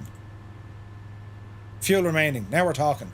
So we have an endurance of about 6 hours and 12 minutes. Our range, if there was no wind, it's about 696 nautical miles. And the economy, or flying economy, it's giving us 20.5 nautical miles for every gallon. That's super cool. Now, fuel used, I'm not worried about that. That'll start counting it up itself based on when I've put this information in. And I like the way it's giving us the fuel quantity left and right, our fuel flow, and also the percentage of which we're burning fuel. Or not the percentage, sorry, the percentage of which how much fuel we have left. Yeah? We can also have a look at our cylinder head temperature. How much coolant. And then we have our electrical panel here as well. I wonder why there's a difference on the right or left. That's interesting. But as I said, it's the whole thing is alive. Now, if we wanted to start messing with our fuel, we're running this aircraft pretty much on full power. Pretty much. If I increase the RPM, will we see a difference of our fuel? So let's have a look, right? So by increasing by about 1,500 RPM, look at the difference that's making, look. So we start bringing that down a little bit. Let's call it 5,200. Easy. Now, even though this is draining off speed, it's going to increase our range and give us more fuel economy. That makes Greta happy. And also keep an eye on your cylinder head temperature. So I reckon 5,400 is going to be just the sweet spot. Nice. So with all that said and done, well, our little aircraft is doing wonderful things. Now, over here, instead of putting in a track, I'm going to change some of these options. So I'm going to change me fields. Track, I want to put this down to estimated time of arrival. Or estimated time to waypoint. Or estimated destination time. So leave that on. So we are 1 hour and 30 minutes away from our final stop of the night. Or if I wanted to, I can just put it into my next waypoint. So if we say, look, change the field. What's my estimated time to my next waypoint? Yeah? 48 minutes before we get to our first stop. So putting in all these little flight timers and calculations and all this jazz, it's super handy for when you're going flying. It's particularly handy when you're flying in VFR conditions and you have your little map out, right? And you're trying to work out, okay, I need to fly on this heading for 20 minutes, then I turn left. All that kind of stuff, super, super handy. Man alive, look at this. This is beautiful, isn't it?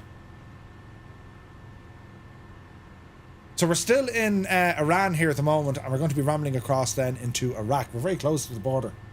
Very close to the border. We're looking good, though. We're looking good. Hey, Rambog Mord is here. Good to see you, my guy. Welcome in. Right. So, are we ready? The Hanging Gardens of Babylon. Are we ready for this one now, lads, right? We'll go to an external view here because, I mean, look at that. Isn't that gorgeous? And with everyone flying along with us. Absolutely super duper. So, the Hanging Gardens of Babylon have been one of the most perplexing and intriguing puzzles of ancient history. Unlike the other 7 world wonders of the ancient world, such as the Great Pyramids of Giza, whose existence is unquestionable, you can still see them. Well, the Hanging Gardens leave historians and archaeologists with little more than myth, literary descriptions, and tantalizing archaeological clues. Right? There are 3 leading theories behind the Hanging Gardens of Babylon. We'll get through these now. So the first is they were some sort of mythical creation. Many ancient Greek and Roman writers, including Strabo, Siculus, and Quintus Curtius Rufus, great name, they describe the Hanging Gardens in vivid detail. These accounts portray the gardens as an elaborate series of terraces filled with lush greenery suspended over the city, creating a visual spectacle unmatched in the ancient world. However, unlike other wonders, such as the Temple of Artemis or the Statue of Zeus, there are no Babylonian texts or inscriptions that directly mention the gardens. This lack of contemporary evidence leads some scholars to suggest that the gardens may have been a mythical invention, a romanticized ideal of the ancient Greek and Roman imagination rather than a physical location. Another theory is that, well, the lost wonder theory. Another theory posits that the gardens did indeed exist in Babylon, but they were destroyed in antiquity, possibly as early as the 1st century AD. This theory suggests that the gardens, like many ancient wonders, succumbed to natural disasters such as earthquakes, or were gradually eroded by the changing flow of the Euphrates River. The continuous wars and conquests in the region may have also contributed to their eventual destruction. If the gardens were real, their loss would have been mourned by subsequent generations, who only had the literary descriptions of Greek and Roman writers to remember them by.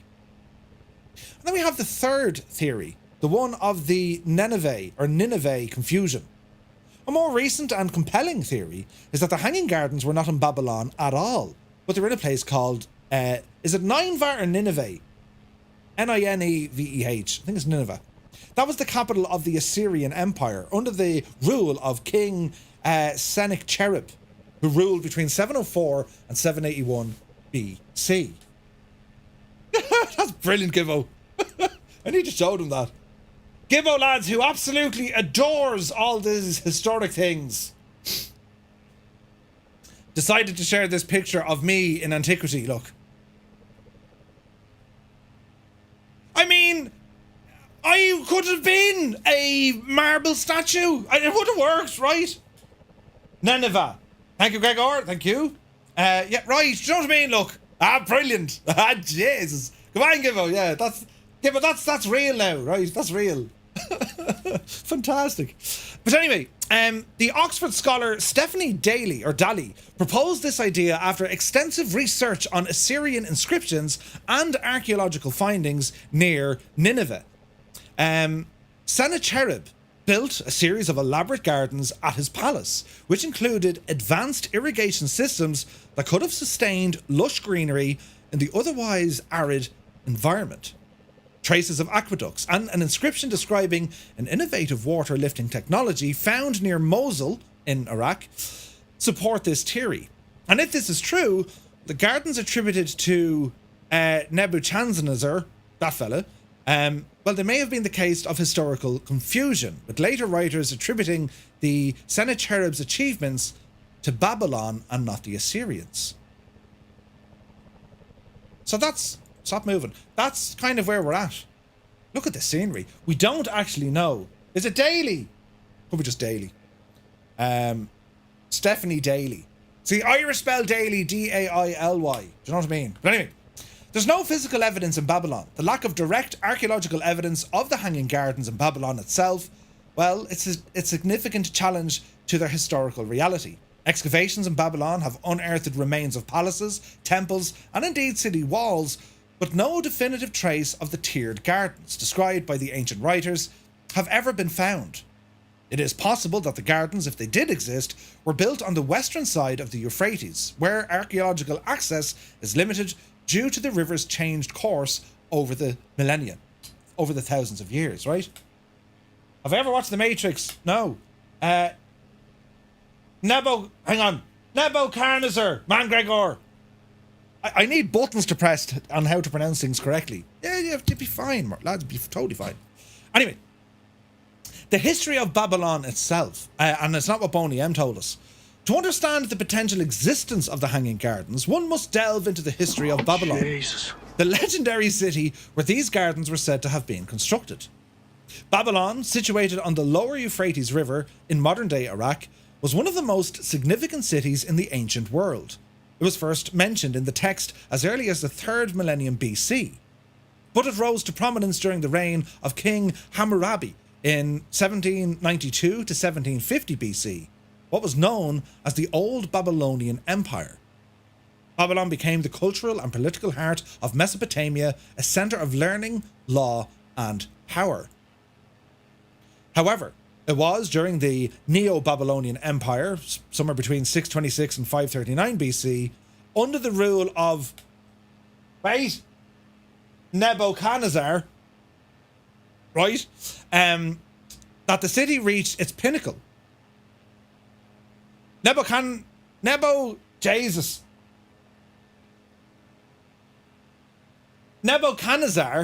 we'll get there,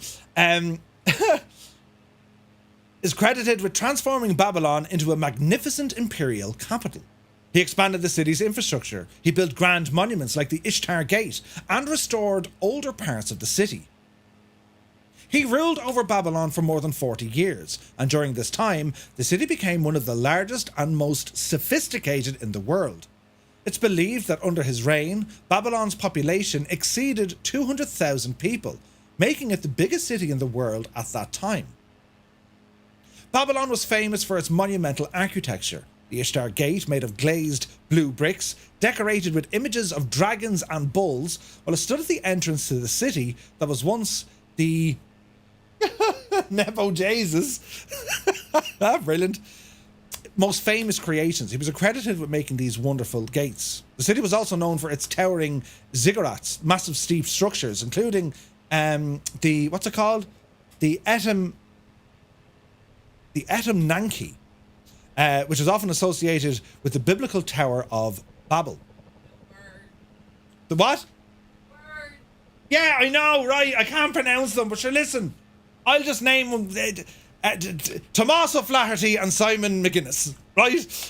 Scientific and cultural influence of Babylon, which was the centre of learning, especially in the fields of mathematics and astronomy. The Babylonians developed a base 60-number system, and that still influences modern timekeeping. 60 seconds in a minute, 60 minutes in an hour, and the division of a circle into 360 degrees. So we have the Babylonians to thank for that, lads. Aim in 1973. Thank you very much indeed. Wait, hang on. Use your hands. Wait, Murph never shuts up about not seeing Lord of the Rings. Yeah, he's never seen The Matrix. I did, of course, see The Matrix. Of course I saw The Matrix. I was in the friggin' Matrix. I am The Matrix. I saw The Matrix. I still don't understand it. But anyway, now, according to ancient texts, this guy built the Hanging Gardens for his wife, Queen Amytis, who missed the green hills and valleys of her homeland in a place called Media, modern-day Iran. Now, it was actually called Media, right? This romantic gesture was meant to recreate the lush landscape of her native land in the heart of the arid Babylonian plain. The gardens were said to have been filled with exotic trees, shrubs and flowers, and the terraces resembled that of a mountain covered in greenery. Pretty mad, right? Anyway, if the Hanging Gardens existed, they were an extraordinary example of ancient engineering. The structure was described as a series of ascending terraces built to look like a mountain with trees, flowers and shrubs planted on each level. The gardens were built on stone or brick terraces, supported by columns and arches, and the terraces were constructed with deep beds of soil to allow large trees to take root. The word hanging doesn't mean that the plants literally hung in the air, but rather that they were planted on elevated terraces. The overall structure was said to be about 75 feet high, providing a commanding view over the city of Babylon. Now, there's all conflicting stories. Some reckon it was 50 feet, some reckon it was 75 feet. Then we think about the water management, right? Right now, Squawk Talk says, what was it? Nebuchadnezzar is also the name of the size of a champagne bottle. Jesus. I always thought the queen was called Semiramis. That's a great question, Nightsep. So that theory of what's her name? Semiramis. Because it was also known as the Hanging Gardens of Semiramis, right? That's where they got that's another running theory of it. However, the reasons why they don't believe it was the case, the timelines or something just didn't fit. They just didn't get into it. You know what I mean? But yeah, I looked into that as well. It was interesting. We cover it here now in a bit. Water management. The most remarkable feature of the gardens was their sophisticated irrigation system. Babylon had an arid climate, so keeping the plants watered would have been a significant challenge. It estimated that the gardens would have required about 8,000 gallons of water per day. Ancient texts suggest that the water was drawn from the nearby Euphrates River and lifted to the top of the gardens using a system of an Archimedean screw or chain pumps. The devices would have allowed water to be transported vertically to the highest terraces, where it could then flow down to the lower levels, watering the plants through a series of channels and irrigation systems. This level of hydraulic engineering would have been a stunning achievement for the ancient world, but again, the timelines don't really add up. It's kind of mad, right? Now, more on that in a while, but we're talking about... Jesus, now, easy Murphy. Look at the state of this. There's something terribly wrong with that plane. Why is the model of that plane absolutely shagged? Hello? That just doesn't look right at all at all. It was the aliens. That was another theory. They reckoned it was the aliens, right? Now, where is it? So the theory behind your one, that queen. Hang on now, we get it here. They've also been attributed to the legendary queen, Semiramis. Now, Semiramis, the legendary one, the wife of Unos and Ninus, who succeeded later on the throne of Assyria, according to legend. The real and historical story was the Assyrian wife of Shamshi Adad V, who ruled somewhere between 824 and 811 BC. She ruled the Neo-Assyrian Empire as its regent for 5 years before her son, Adad III, came of age and took the reins of power. She ruled at a time of political uncertainty, which may partially explain why Assyrians may have accepted the rule of a woman when it became evident that they were not allowed to follow their own cultural tradition. She conquered much of the Middle East and the Levant and stabilized the strength of the empire after a destructive civil war. It's more legend is the problem, I think. It's more legend, do you know? I'm not saying it was aliens. Wait, I'm not saying it wasn't aliens, but it wasn't aliens. Yeah. Unofficial livery, I suspect. Very strange, isn't it?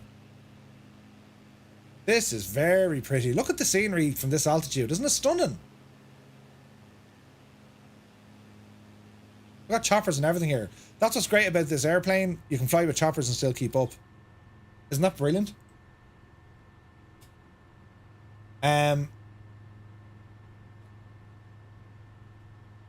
So some depictions of how the gardens would have looked, right? And this is one of many. There's all different ones, right?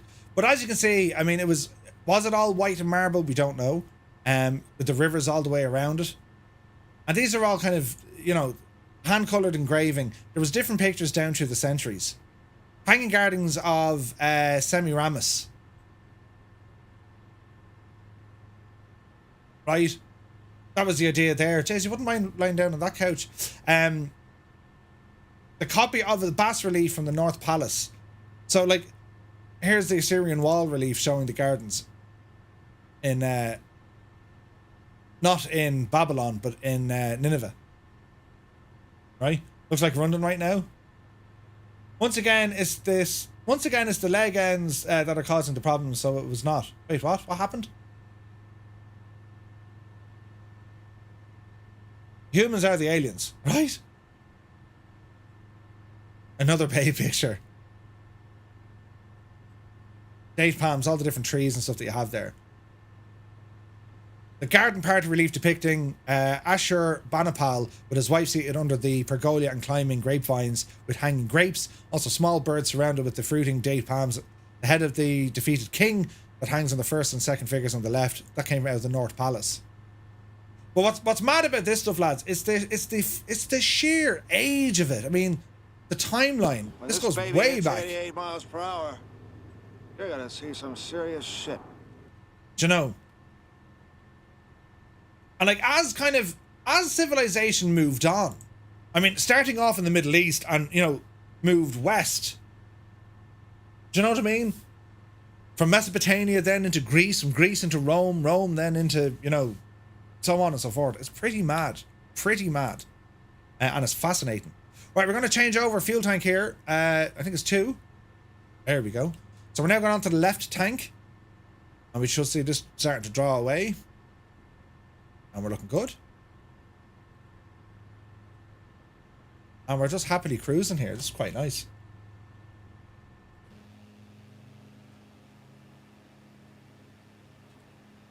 This is quite nice. So, the real world aircraft, the TL3000, friends. Well, let's bring it up here from the horse's mouth. Ultralight aircraft. Focused on comfort, sport flying, or long business flights are both fitting for the Sirius. When designing the Sirius, we have put our focus into bringing your cockpit that is spacious and modern, providing maximum comfort for the passengers. During your first minutes in the air, the Sirius is capable to demonstrate its unsurpassing flying qualities to you. Signature TL in this aircraft means that you've made the right decision. I love looking at the real world information of aircraft because they're done so terribly well in the sim, right? And you can see, like, you can just see from the modelling just how good this is. That, you know, there's the Sting, by the way, that FSReborn have done. You know what I mean? It's spotlessly clean. How does it feel? As long as you aren't a large pilot, right? Aero towing. Thanks to carefully designed aerodynamics, large wing and very effective flaps, the Sirius can tow older types of gliders at low speed, as well as modern efficient gliders at high takeoff weights. So you can actually tow aircraft with this. How cool is that? Look at this. Construction and design. How cool is that? I mean, this is based on the real world aircraft. Look at the wing even. We'll fire the L parachute in a while. What did they fill it with? In all tests, the aircraft was loaded without permanent deformation. So, proof of fuselage structural integrity. They loaded the absolute bejesus out of it to see it wouldn't break. That's mad looking, isn't it? Well, that'd be awesome if you can get that to work. The engine then. So, what one is this? This is the ULS I think you fitted in this, isn't it?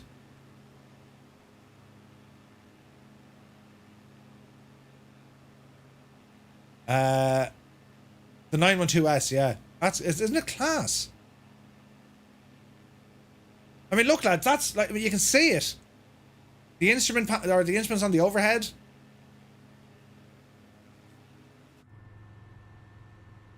You know what I mean? How cool is that, though?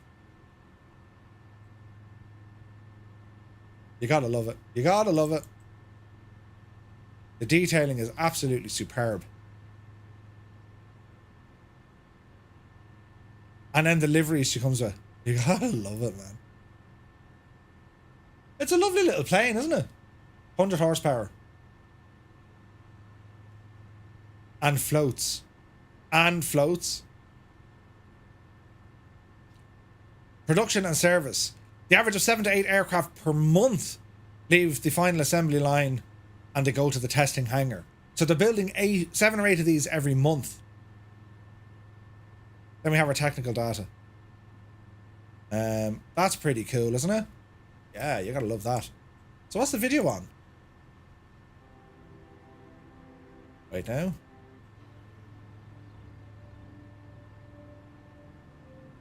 What's the old quality on this? It's going to be low. Let's have a look at the real thing. This is the real aircraft, though. Let's have a gawk at this for a minute, will we? And should we play a bit of music for this as well, just to make it? You know what I mean? We'll do one of these. Look, that works. Let's have a gawk. The real world aircraft.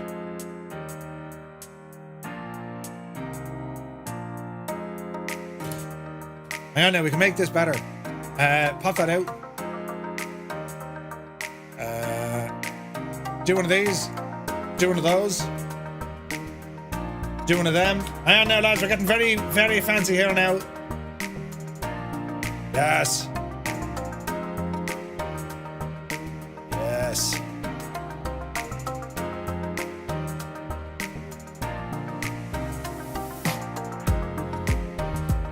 Right, that kind of works.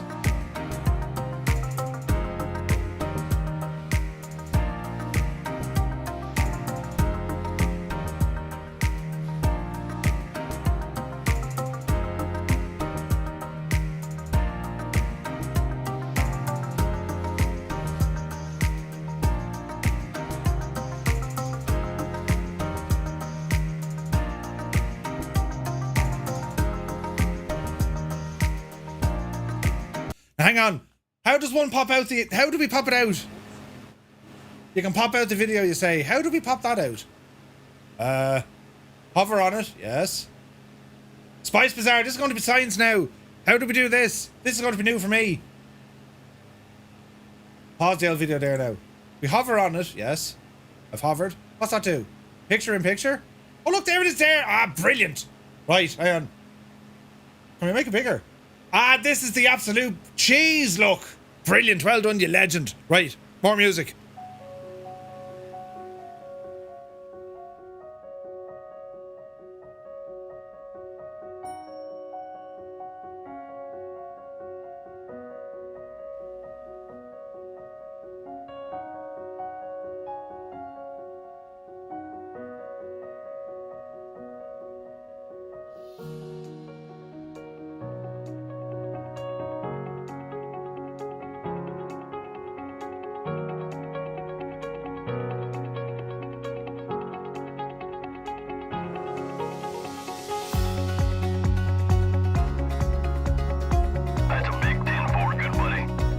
Thank you very much, Chocks.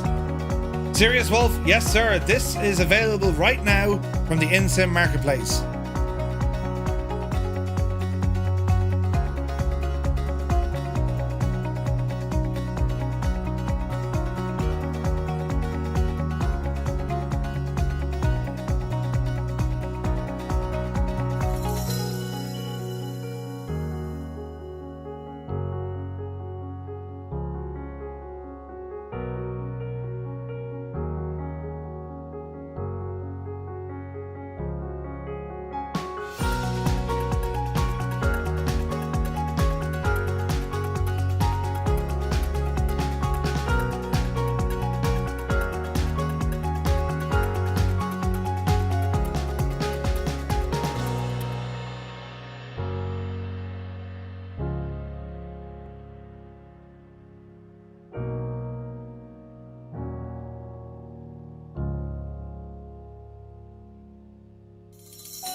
Like, isn't it staggering the way, you know, you have an aircraft like this in the real world and we get to experience it in the simulator. Like, I love this. Because ordinarily, lads, let's be honest about it. What are the chances in the real world we get to fly this exact aircraft? And so many other aircraft that are in the sim, that are in the real world, you'd never get the chance.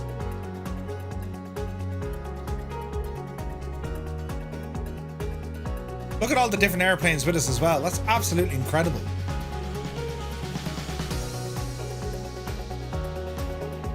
And like when you look at stuff like the build quality, I mean, this draws you that little bit closer. You know what I mean? I don't know what it is. Like, I mean, when you see, you know, aircraft getting manufactured like this, and then you get to experience them in the sim at such a high fidelity, it's incredible. Look at the load weighing test. Brilliant. Yeah, we're going to put in a whole load of cement or bags of flour. They also make turboprops, the stream and another sparker. I might do them all. No way.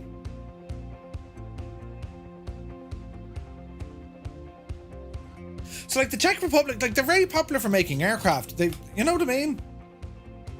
Here's some trivia for you. Can you name other aircraft manufactured in the Czech Republic?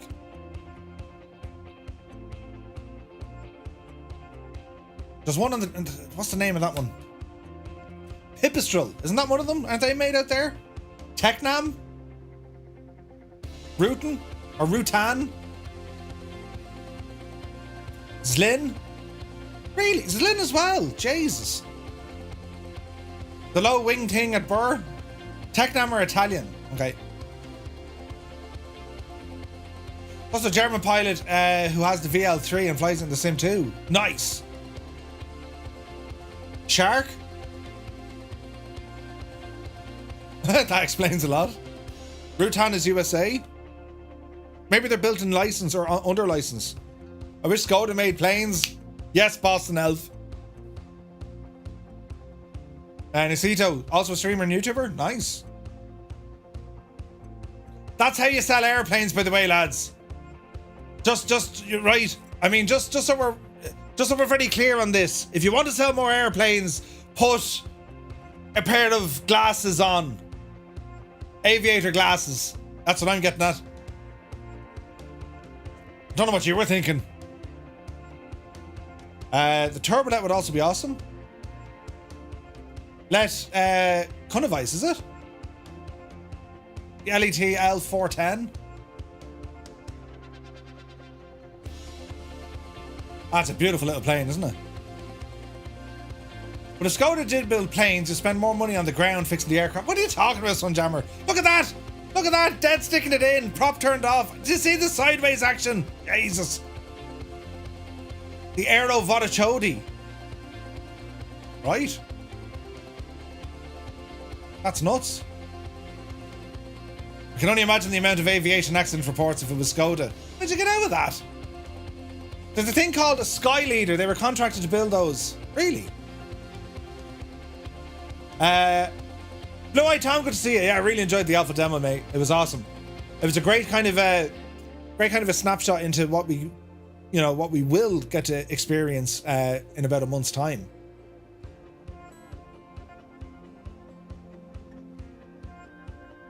Carbon fiber. Like they're pushing out 7 or 8 of these airplanes every month. That's pretty cool, isn't it? Chase, your man has a glorious mustache. You were using it until about 3 AM this morning? No way. Yeah, it's pretty cool. Man, look at it there. Jesus, that's as janky as you can get. Alright, just put it on the now loading bay. Be grand.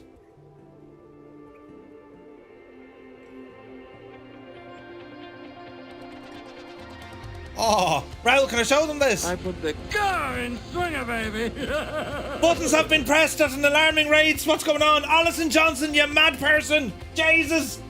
Alison Johnson has just gifted 10 tier 1 subs to the community here on Twitch. Ali, thank you very, very much indeed. The madness. The absolute madness. Lads, if you've just received a tier 1 sub with thanks to Alison Johnson, well, do be sure to say thank you. That's insane generosity, Ali. Thank you very, very much. That's brilliant. Up with the Jesus then. Did you see the flag? Did you see the flag? You saw it. I saw the flag as well. Bloody hell. Back to tab. That was... yeah, I thought the texture now there in the flag. The texture on the flag, it's the flag rafter, right? Yeah, you know, yeah. Oh, Jesus, quick. Turn it off before we get in trouble. There was a there was a flag. If you look really closely, there's a flag in the picture, right? Brilliant. Brilliant. Right, I need to show Raoul this. Where is this now? Oh no, I don't need to show. Raoul is showing me this. I need to show you this. Hang on. Open it in a browser. Ladies and gentlemen, hot off the screens of FSReborn, would you look at the state of that? That's amazing. Look at that. That's what he's building. Ah, brilliant. Fly Darren, what are you talking about? Not nothing. I definitely saw fabric. Jesus. Look at this. Isn't it brilliant? Ooh and ah. That there, friends, is an airplane being built. It's during the, you know, putting it all together. That's going to come for free in 2024 for anyone who buys the TL3000. It's not just a, you know, flying boat or a float plane. It's amphibious, meaning you can put this down on a runway or in the water. How cool is that? Hey, Doc Blues is here. Good to see you. You're just waiting for the 2024 water physics? Nice. So lads, if you buy the TL3000 now, it's available in the InSim marketplace. You're going to get this as a free upgrade in 2024. How awesome is that? I love it. That's pretty cool. Isn't it, lads? Yeah, we like that. We like that. Now, how are we getting on? We're all right. We're nearly there at our first stop. This is going terribly well. What flag? I didn't see it. There was a flag. There was a flag. It's totally fine. I don't know what you're talking about. The moment has passed. Now, what we could do here, lads, because we are approximately 30 miles out only. Oh, look at it. Look at it.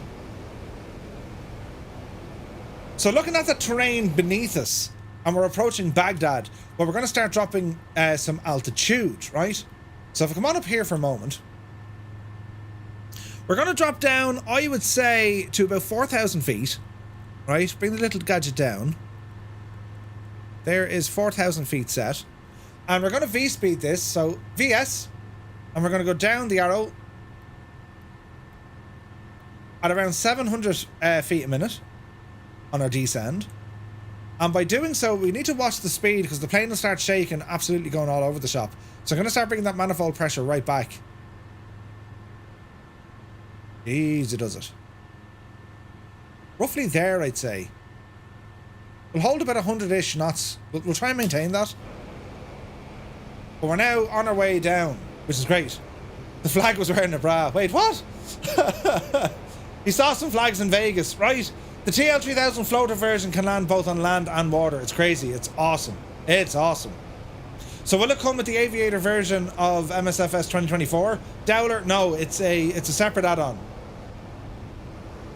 Yeah, we're flying into Baghdad.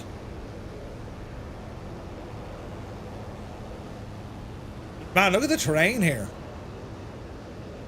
It's actually quite beautiful. Look at the state of this. This is gorgeous. Man, we got so many airplanes with us today. It's nuts. And the choice of airplanes flying with us today.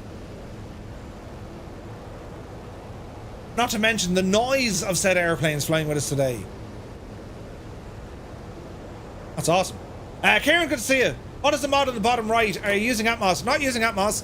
The mod on the bottom right, if you put in ! wheel, it works with Parallel 42's flow.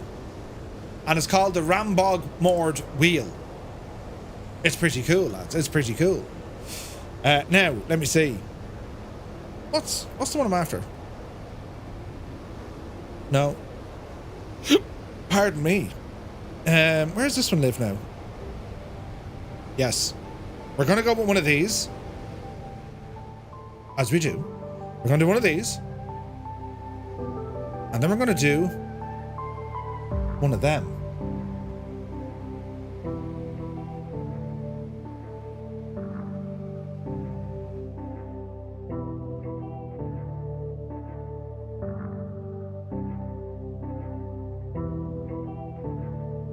Look at the state of it.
Isn't it very pretty? I mean, come off of it. We'll have to do a flyby. It'll be rude not to now, lads. Mind your ears now on this one. This is going to get... Oh, look at that smoke and everything. Right. Mind your ears, lads. Now, this could be hilarious. Are we ready? This could be hilarious. Look at them go!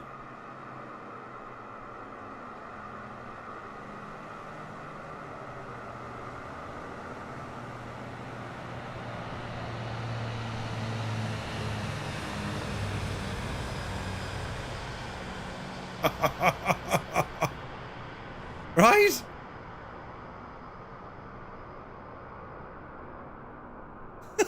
That's nuts. Nuts! Nuts, we say. Right, Buttonmore, if you can do it. Right, lads, we are about to do our first landing of the night into Baghdad. And, Jesus, imagine if this isn't in the real world, you know? So, Oscar, Romeo, Bravo, India. We have a choice of runways. For this one, we're going to put it on 15 left. 15 left. So let's get ourselves situated here. We're going to bring that heading bug over. I reckon 270 degrees will be fine. That'll give us sufficient. Let's go heading mode. Hello there. Heading mode engaged. We can probably drop another 1,000 feet altitude as well. We're sitting on 4. Bring it down the road. Let's call it 3,000. And let's vertical speed it down. 1, 2, 3, 4, 5, 6, and 7. All right. Here's the city of Baghdad ahead of us. Chase the pigeon, right? Swifty1, welcome in. Thank you for the follow. Good to see you, man. Jesus.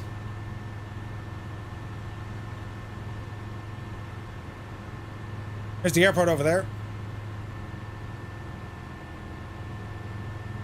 Or is it? No, that looks like a different one, is it? Oh, that's a different one. Never mind. Same runways as the other one.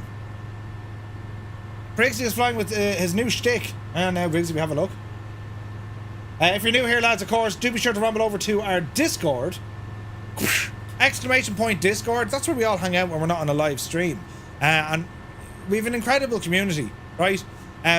Because, well, they usually take the Dennis Hickey out of me. You know, it works. But there's the new stick Briggsy's using. Good man, Briggsy! Art is lovely.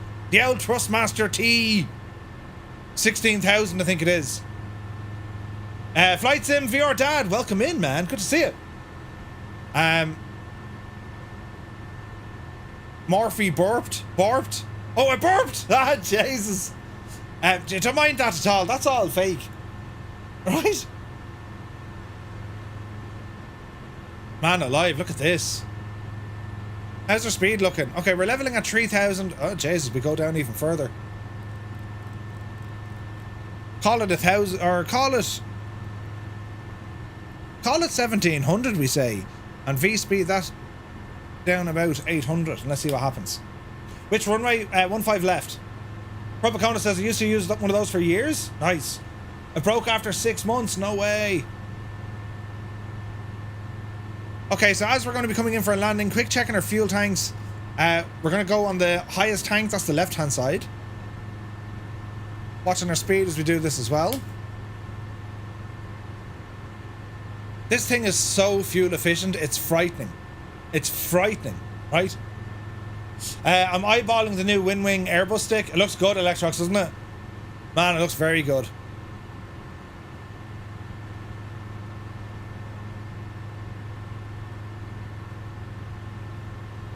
that's kind of pretty. That's the Tigris River. So you have the Tigris and the Euphrates. They were the main ones. Or the Tigris. Tigris or Tigris? Potato, potato. Who says potato? Man alive, look at that. Look at the... Jesus, what was that? That's beautiful looking, isn't it? That's a big 10-4, good buddy. I mean, flying in Baghdad, I mean, it's mad, isn't it? Hey, D Jing is here. Good to see you, man. 34 months, D Jing. Thank you very, very much indeed. Look at this. We're flying over Baghdad. Okay, granted, it's the sim is trying to do its best, which, you know, its best, but it still looks incredible, doesn't it? It looks gorgeous. Tunage. Oh, yes.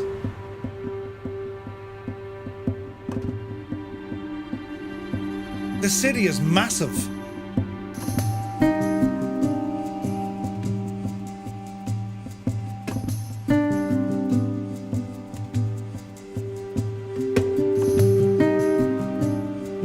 Yeah, we're going the wrong way.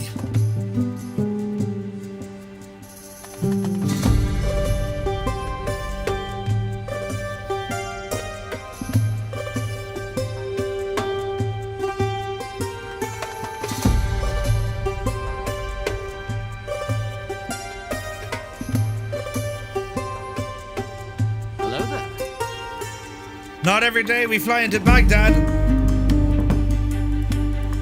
BFDI, welcome in.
Isn't it only mad, lads? It's mad.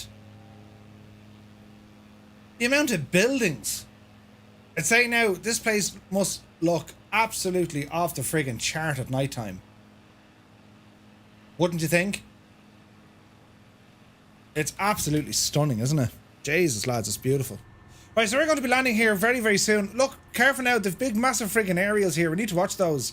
The airport is going to appear way over there on our left. Over there somewhere. Look at the detail on the ground. That's all like default stuff. It's mad, isn't it? Live weather has a cool mist over the city. Oh, nice. I have the car and swinger, baby. Jesus, there's buttons. Raoul, you devil. FSReborn gifting 10 tier 1 subs to the community because the man is mad. Let's get ready to rumble! Jesus, that escalated quick. I didn't even know I had that button. Raoul, thank you very much indeed, you absolute ledge. Lads, if you've just received a tier 1 sub from FSReborn, do be sure to say thank you. God almighty, Raoul and Alison, you're mad. Mad. Where did the let's get ready to rumble thing come from? Who did that? Prime, you devil. I didn't even know I had that. You wouldn't know what you'd find. God almighty. Look at it though, that's stunning, isn't it? Isn't it gorgeous? Ah, Dougal is here. Good to see you. The alert played with Dr. Evil's laugh. Yeah, nuts. Ali, you have the flight sim yoke, haven't you? The CL60. Jesus, the terrain is quite good here. Hello there. Catch yourself on us here. Thank you for the follow. Welcome in. This is gorgeous looking. We need to keep to the right hand side of these two aerials and then we swing into the left. And it'll be grand.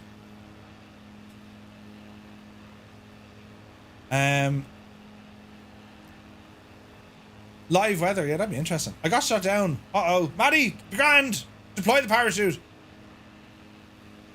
Isn't it mad though, right? Baghdad, modern day Baghdad. Like, the history here is frightening. Like, thousands of years of history.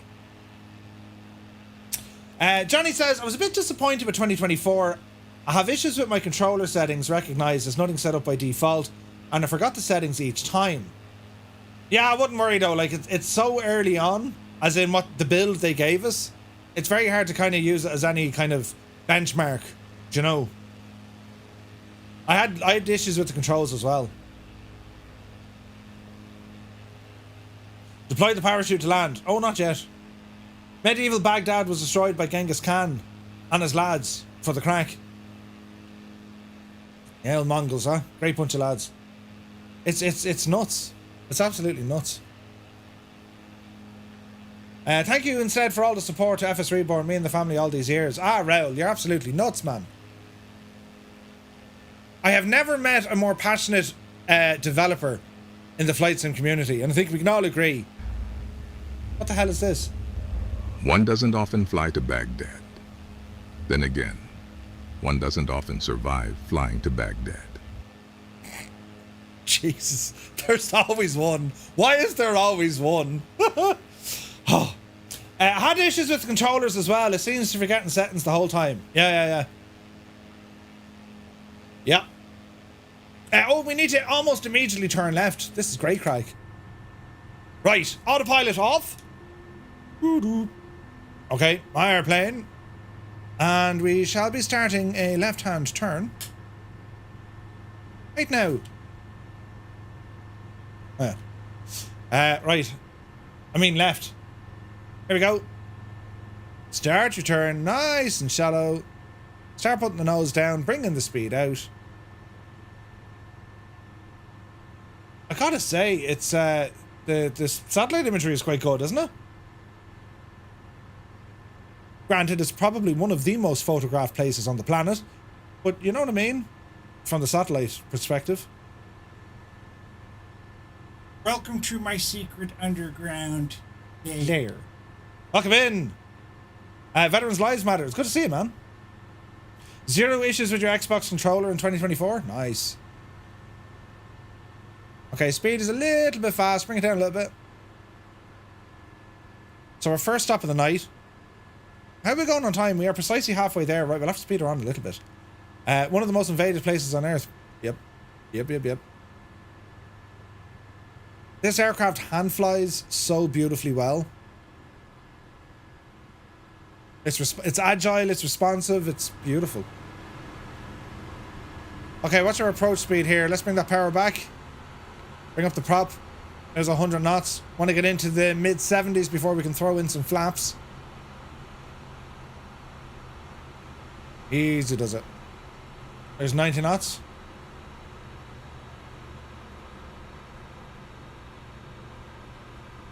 Easy. There's 80 knots. Shallow rate of descent. There's 76, 75. First notch of flaps. There's the drag hitting us now. That'll drop the speed. Second notch of flaps. Ooh, look at that speed bleed off now with the drag. Alright, easy. Check the sounds we're getting as well. Okay, we're going to hold in around 60-ish. Easy does it.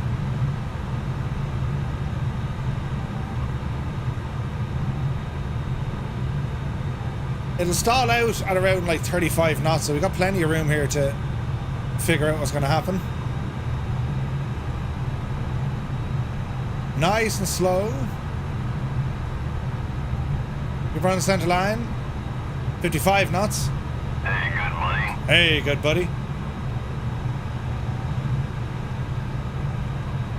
Alrighty, start bringing the power back. Watch the flare. Power to idle. Here's our flare. Hold the nose. Bleed the speed. Gently does it. There's touchdown. Keep it on the center line. Bit of manual braking. Flaps in. And we shall career off the runway. Don't worry about the other planes, lads. It's totally sound. The engine sounds cool, doesn't it? It's lovely. Lovely. Okay, back taxi here now. Our first stop of the night. We have a wild murph in its natural habitat. You will see the wild murph constantly trying to blend in, pretending to fit in amongst other birds. Brilliant. Okay, so from here, lads, we've got a 44 nautical mile trip down to where we think the Hanging Gardens of Babylon actually exist, right? So we shall not dilly-dabble. Refuel if you need to, and then we're going to keep it moving. Big Bad Brad Duval is here. Thank you very much indeed for the follow. Welcome in, man. Hey, Baghdad, why did Bagmom leave us for that rich guy? Is it because I'm 98 and still live at home? Huh? Jeez. Why did Bagmom leave us for that rich guy? Oh, Jesus. You're out in force tonight, lads. Out in force tonight. Your comical whimsy has no bounds. Brilliant. Right, lads. Are we ready? Can I get a refund? No, there's no refunds. Right, we want to push this airplane to the max. Not to flaps. We're going to take off, fly the runway heading, and then jump back onto our GPS coordinates. Why isn't that moving? Let's see. Bring this devil back all the way. Attenborough doesn't live at home. He explores. Indeed. Right, so we're going to be flying a heading of roughly 145, and then it's over to 163 degrees. And we've about 40 odd miles to go. So we're going to look for maximum power.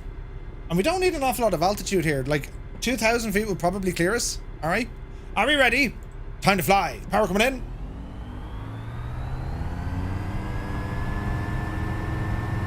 Takeoff power set. Speed live. What's the RPM? Little bit high. 55. Oopsie daisy. Now we're flying. Oh, you divil. That's a fairly steep climb, but she's holding 80 knots. Man, what a climb out. Yeah, that's pretty good, Briggsy. That's pretty good. Okay, right turn, get us ourselves on course. And we're going to climb up to, I reckon 2,000 feet is going to be enough. And we're going to go heading mode. Autopilot on. Heading mode engaged. V-speed is already active. And I suppose we control this on nav, can we?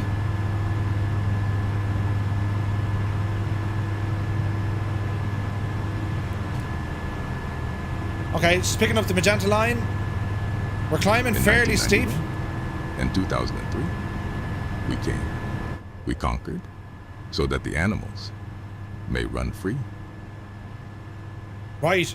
Now, what's it trying to do with my flight plan?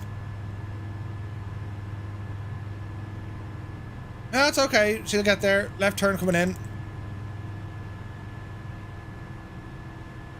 Okay, how are we looking? Speed is going good. We're still climbing. Nice and shallow climb. Keep that speed up. We're looking good. Manifold pressure is looking good. Flaps are in. Fly Darren, you take care, my dude. Twitch subs increase steep. Thoughts? Johnny, cut. Huh? LNAV works on this great, but it's not like an A330. Or not like the A330. Jesus. What did they do with the subs? Weren't they putting them up in September or is it October maybe? I don't know.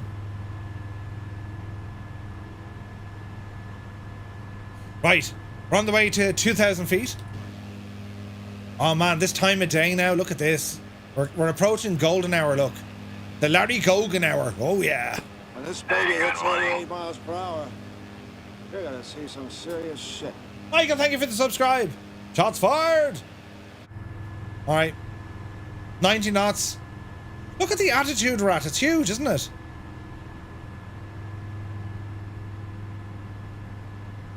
Look at the reflection there in the wing as well. Isn't it gorgeous? So we're approaching 2,000 feet. We'll level off and get that speed right up the road. Right up the road. There! Awesome. Something on the way. Something. Right, 2,000 achieved. Now let's have a look at this power. We want maximum speed. Easy now.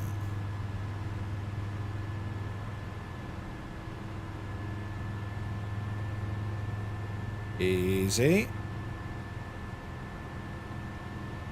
Easy. 110 knots. That's not bad. Go for 5450. Oh, easy. Easy. Easy.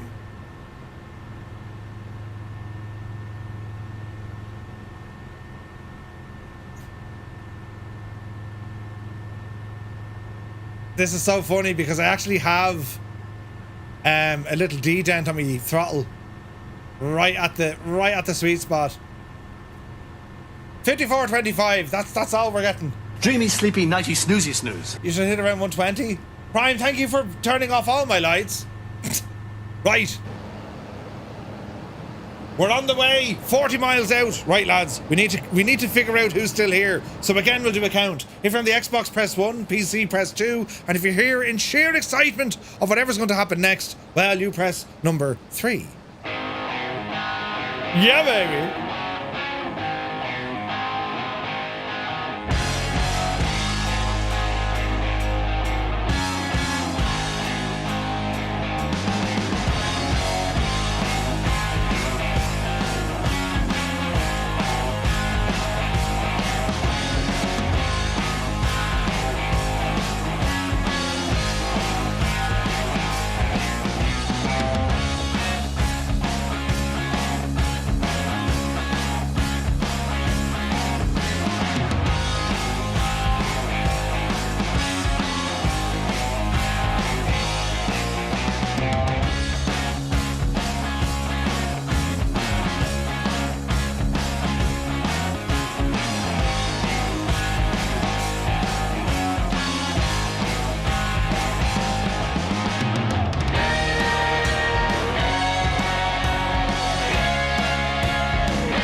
That's just crazy, isn't it? That's mad looking.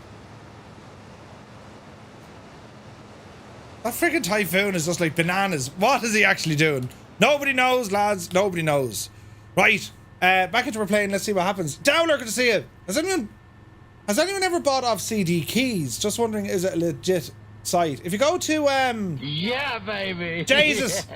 If you go to Games Planet, I think it's called, or Gamer Planet, DGS, you mad devil. 5 gifted tier 1 subs. Thank you very, very much indeed. Lads, if you just received a tier 1 subscription with thanks to DGS, do be sure to say thank you.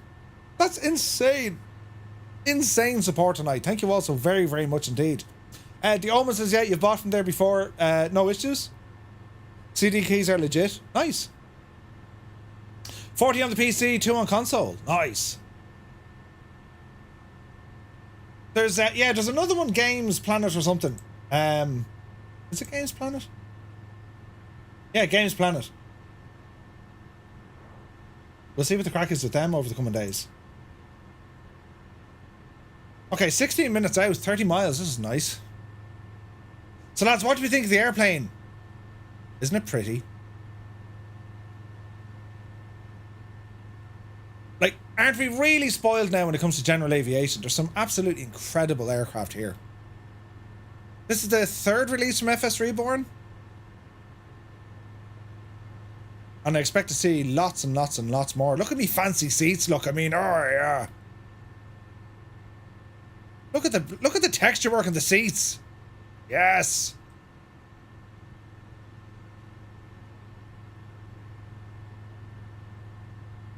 Don't hit that don't hit that parachute button, whatever you do, Murph.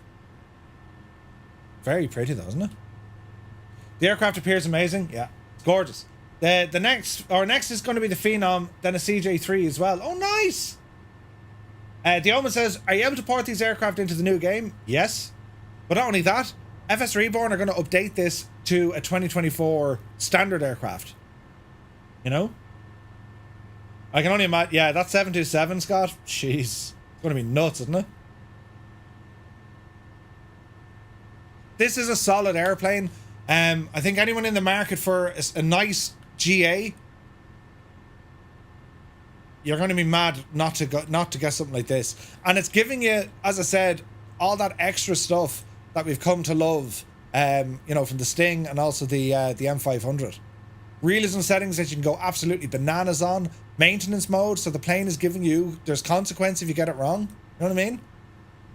It's pretty sweet. It is pretty sweet. And the sounds are great. I know it's only a road tax, but it sounds great. When I was flying an Alpha, my sound took a while to load while on the ground. Yeah, just an Alpha issue.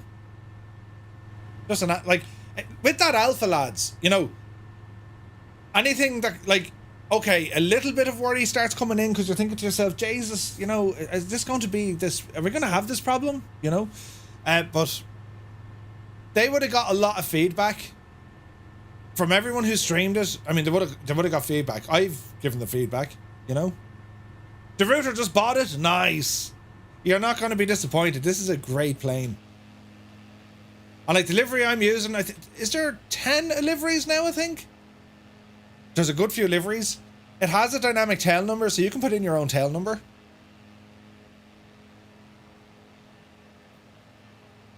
And like knowing that when you buy this aircraft for 2024, you're going to get a free upgrade or an update that's going to include the flying boat. That's awesome. And we know, because we checked up at the real world aircraft is actually capable of towing gliders and the devil knows what. And that's something that Raoul is going to try and make native in Flight Sim 2024. Not to mention the fact that the thing has a ballistic parachute. What? Pure ballistic. Was the Tech Alpha the same one you used when you were out in the Grand Canyon? No, it wasn't. Murph, check your Discord and show it. Raoul, is this going to be interesting? Oh, look at that. Oh, Jesus. Hang on a second, lads. The CJ3, look. I mean, just look at the detail. Bloody hell.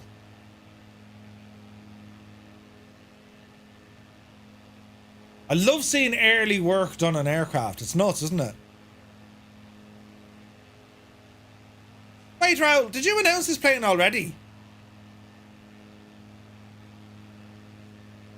Google intensifies.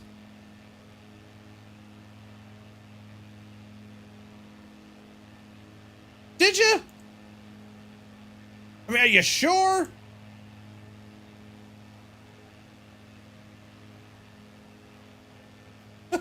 That's awesome. It's announced now. He did now, yeah. Jesus, Raoul, I don't think he did.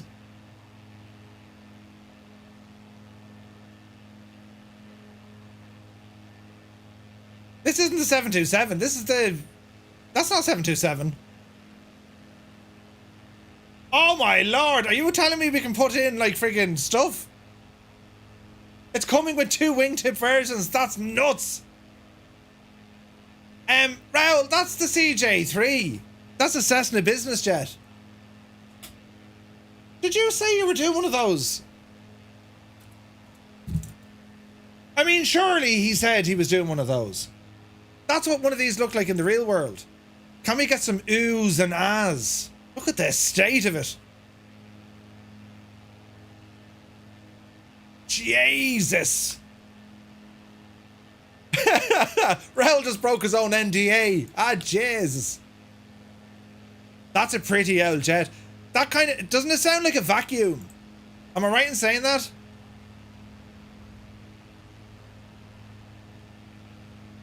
Wait now. Wait now. No, open the picture in a new window, you stupid thing. Open image in new tab. Ooh. Look at this. That's pretty. That is pretty. And we're getting different wing types. Oh, yes. Oh, look at the state of that. Jesus.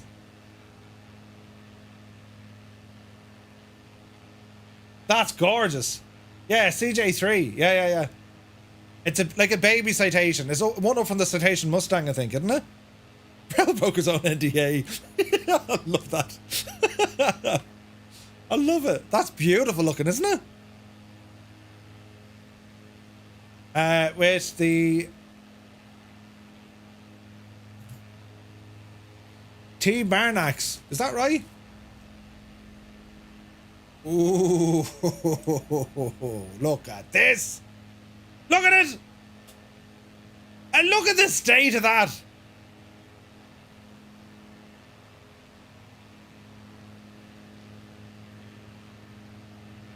Yes, that's very pretty. Very pretty. Murph, in your opinion, is the iFly Max worth getting? Yes, Eamon, 100%. So now you understand the video. 100% you have the wingtips as an added option, an optional extra. And that's going to affect the drag, the fuel usage, all the jazz. Welcome in, lads, all the subscribes over on YouTube. Really do appreciate it, guys. Hope you're keeping very well. And your range, I love that. Are you going to have these fancy things here on the in front of the cockpit as well? Do you ever hear these? These sound like a vacuum cleaner. That was Murphy's interpretation of what a vacuum cleaner sounds like. I don't use them all that often. That's nuts, look.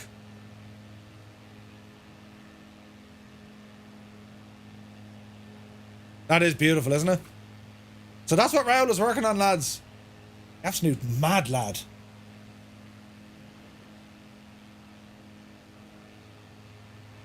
Raul used to sleep.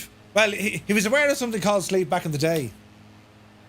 What's bollocks flying? Look at this. That's the only problem with the P-51. They never fixed it for multiplayer because the flaps are always down and there's no pilot. It's an autonomous airplane. But that is a big, beautiful doll, isn't it? Look at the cut of that, lads. Oh, Jesus. Stee Hunnen, isn't it? Is it possible in 2024 to watch a Twitch stream on your EFB? Maybe, I don't know. Pretty cool if they did. Oh, look, there it is. Oh, he is putting them in. Look, brilliant.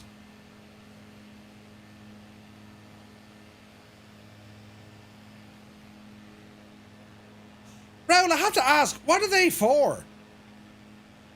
Are they wind deflectors? Is it all part of, like, you know, being nice to Greta and all this? Ah, stop. Ah, stop.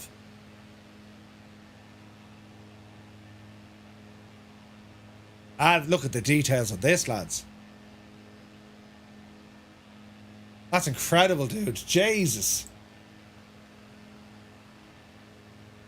That is stunning. They defrost the windshield? All right. Yeah, they're stunning. Wait, in the distance we can see a thing. We're going to be checking out some of Jefferson's handicraft work. Beautiful. Keeps the rain off the windows. Defrost them as well. What's my favourite warbird? I still like the P-38 myself. The F4F is really good from Got Friends. That's really good. Anything from Flying Iron gets my seal of approval because, well, they're just brilliant. We're going to be showcasing the Focke-Wulf 190 on Wednesday night for the news. And yeah, Airplane Heavens ones are fairly decent. fairly decent. P-51 is probably my favourite from Airplane Heaven. I thought Rail was doing the Venom and they're doing the CJ3 before, or CRJ before that. No, CJ3 and then they're doing the Phenom. The 190 is going to be a beast. It's really nice. Really nice. It was fun watching the P-51s flying around and listening to those Merlins a couple of weekends ago. Looked awesome. Looked awesome.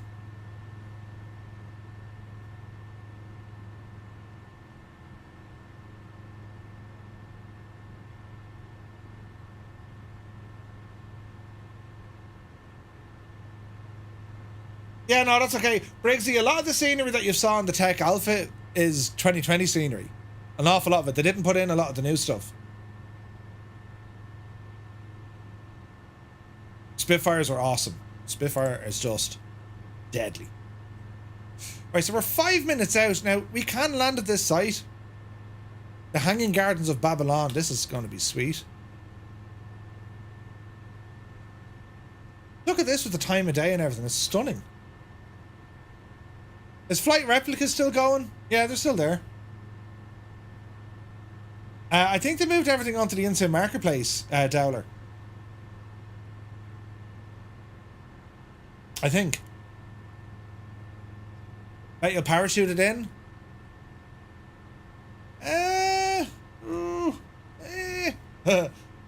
So this waypoint, after this, we got a 33 nautical mile hop down to our final stop. So we're not far. Like, we're going to be 5, 10, 15. We're about 20 minutes flying time after this.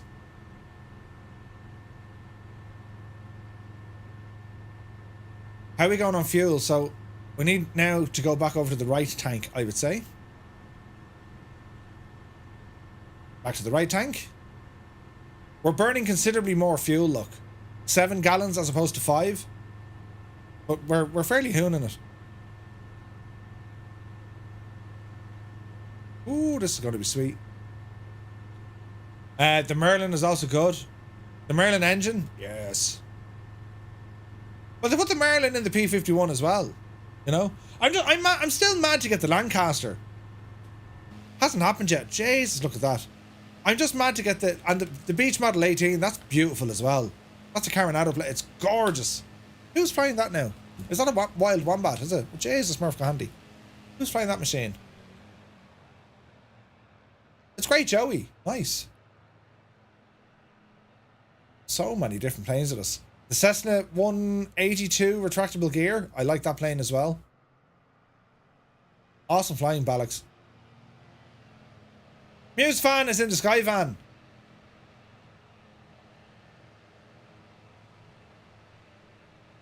That flies really well.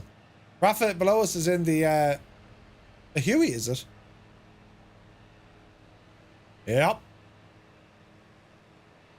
That's a great machine to go exploring in.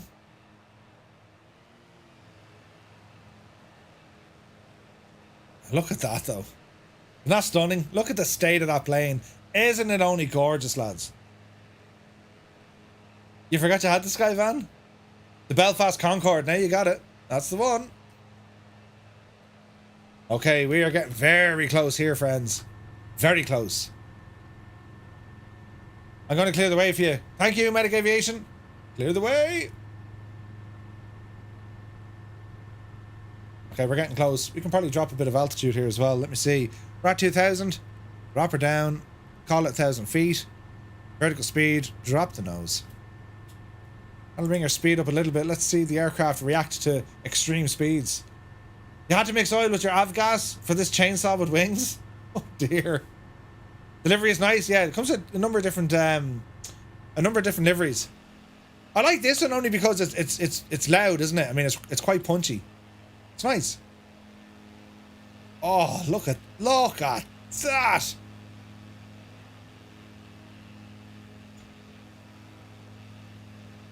I still get blown away by this, and like we've already seen what 2020 or 2024 offers. Isn't that nuts?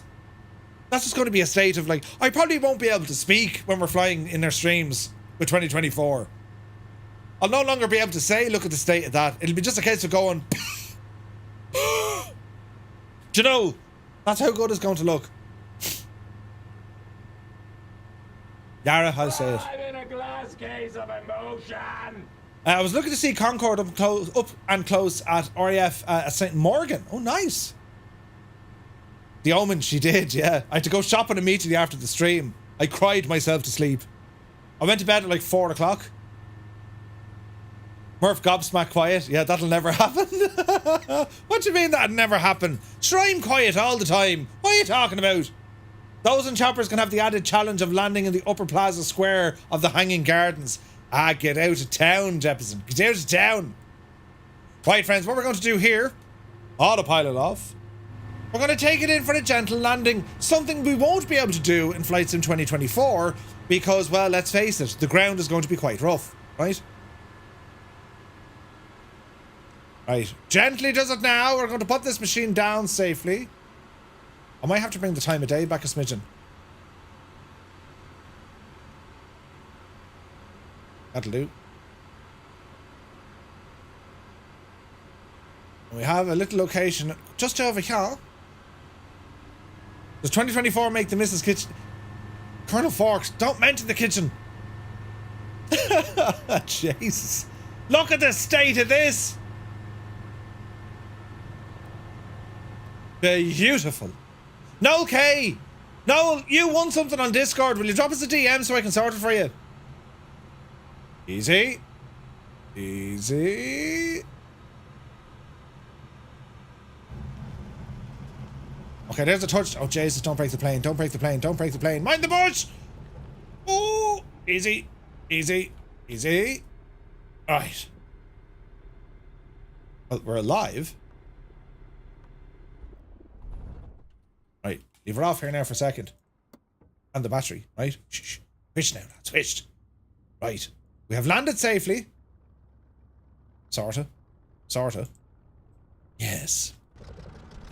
We have landed safely, friends. Yes. That is how it should be. Where's the bar? Easy. Easy. Oh, lads. What a time. What a time to explore this place. Welcome to Jefferson's recreation of the Hanging Gardens of Babylon.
Have you ever seen anything like it? Isn't it absolutely incredible, lads? Crafted from imagination. Like, reference photographs, there's nothing there. I mean, there's ideas from different artists. And when this whole series, the idea for this series started, it was a real case of Jepson, could you do with something? Look what he's managed to create here for us. I mean, the detail is staggering.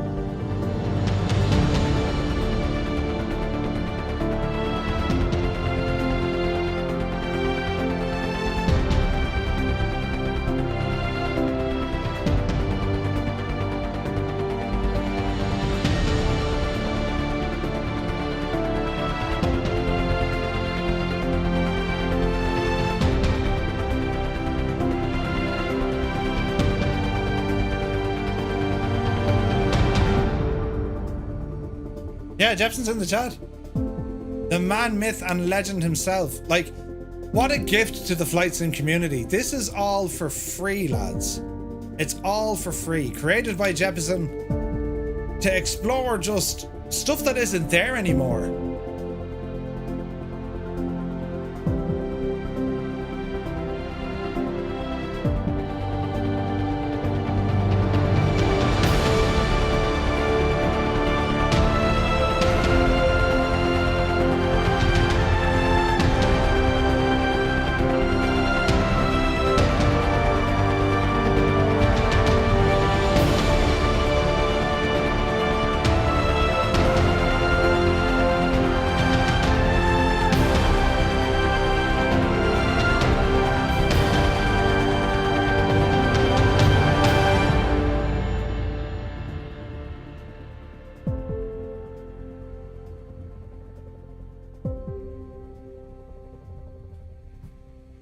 Like, isn't it just incredible?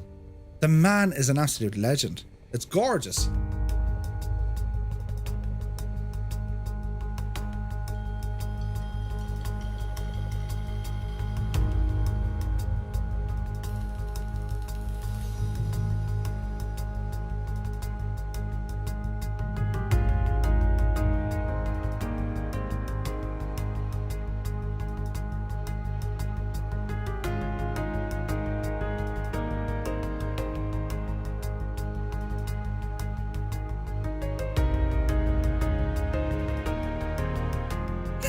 No camels were harmed in the making of this scenery.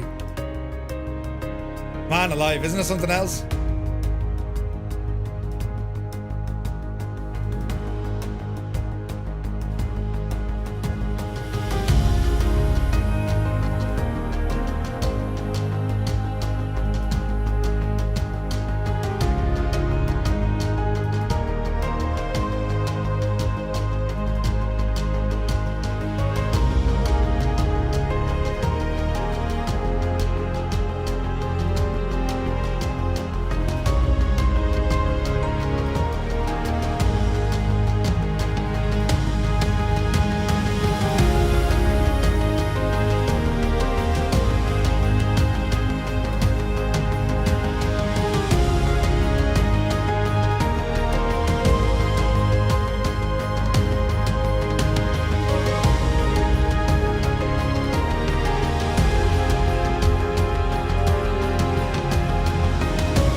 Right, lads, who can get their chopper to land just there? No bother now at all. Who can get their chopper in there? That's got to be the question, right? Or better still, can you get your plane in there? Jep, are these walls solid? I think they are, aren't they? No? Yes, no? Maybe they're not. But see, who can get your plane in there? It's all right. We're not being disrespectful. Should this place, we don't even know if it, if it existed, right? Hammy's like, it's not as nice as my new kitchen. Ah, brilliant! Who is it? Someone has made it. Up, you devil, you. We have a winner. Someone has made it. Who is it? Airwolf has touched down. Isn't it incredible? Like, Jeppesen has created all 7 of the ancient world wonders.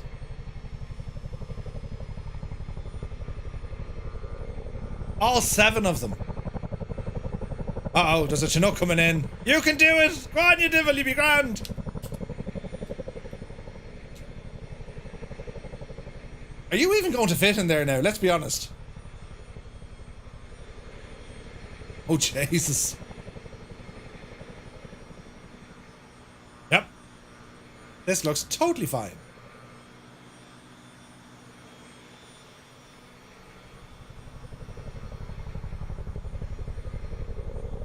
Isn't it unbelievable?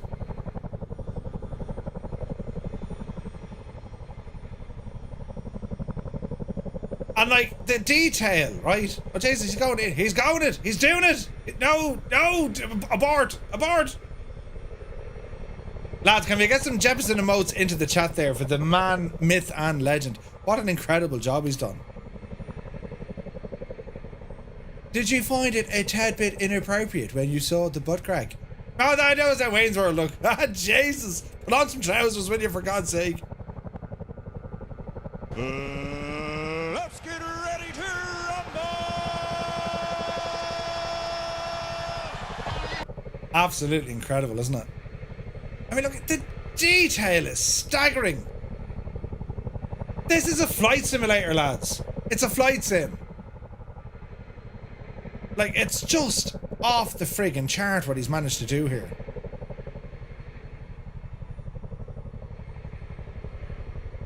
Off the friggin' charts. Where's the Hello there. Some of these actually reflect. I'm just trying to get a bit of sun onto them. Where is it now? Where is it now? Where is it now? Oh, there you did.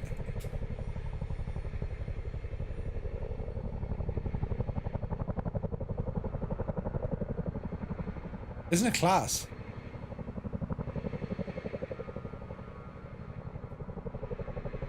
It's the beautiful colours, the blues, the... Ah, man, it's just class. It's incredible.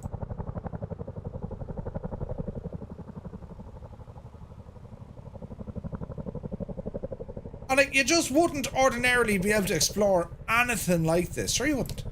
Like, it's a flight sim. Do you know what I mean?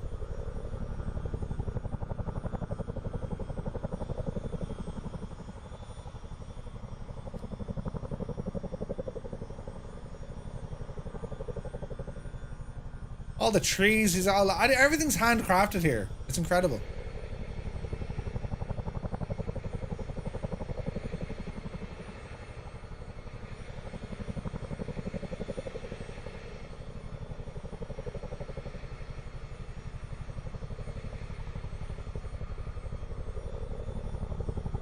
What a great job. What an incredible job. The Hanging Gardens of Babylon. Now lads, if you want to grab this scenery is all free. The 7 Wonders of the Ancient World. It's a full scenery pack. Just type in !scenery. That'll bring you to our website. There is a free download link and you can grab it there. And it adds in the Ancient World Wonders. And it's through the work of the genius that is Jeppesen. Couple of camels, Riot. Bert and Ernie. Isn't it deadly, isn't it? So part 3 of our Ancient Worlds or our Ancient Wonders series. I mean, look at the size, the scale. It's absolutely incredible, isn't it? It is nuts, lads. Absolutely nuts. So well done, Jeppesen, you pure ledge. It's incredible. I'm surprised he hasn't made you... Oh, wait, I'm surprised he hasn't made your own airport. He has, Briggsy. He's done 3 of them now. He's built 3 airports for me. Right, back to our little plane out here in the bush. And well, friends, it's time to ramble on. Time to ramble on. But there's a sim pause. I wonder will it crash. Where in Ireland is this? Is this Smurf's new garden? It is, Briggsy. Oh, we've a terrible pause and a stutter. There's a good chance we're going to crash. There's no way it's surviving this.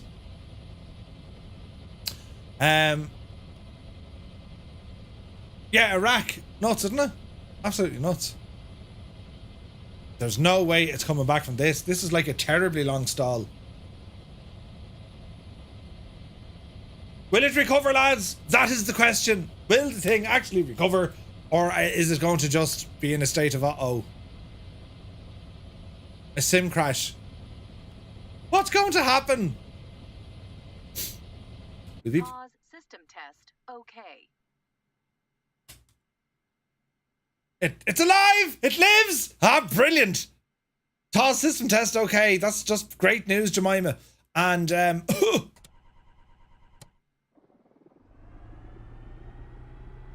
excellent.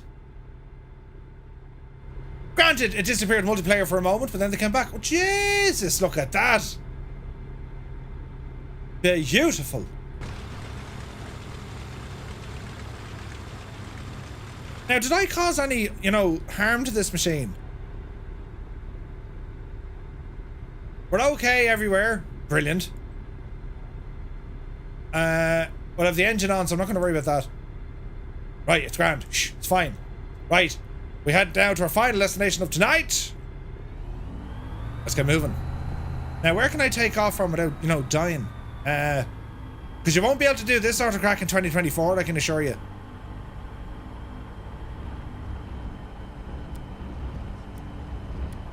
I made it inside Murph of my plane, but we have a problem. Wait, what? Right. Up the road. Easy now. Oh, Jesus! Oh, God, it was a collision. Oopsie daisy. Pause, we're ready to climb.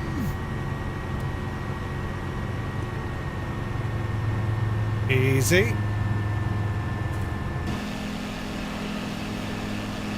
What a machine this is.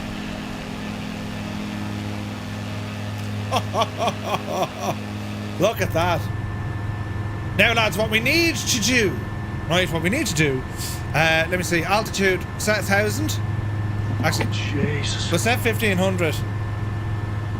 Autopilot's on. We want to follow nav mode, please. And we're going to V-speed up a little bit.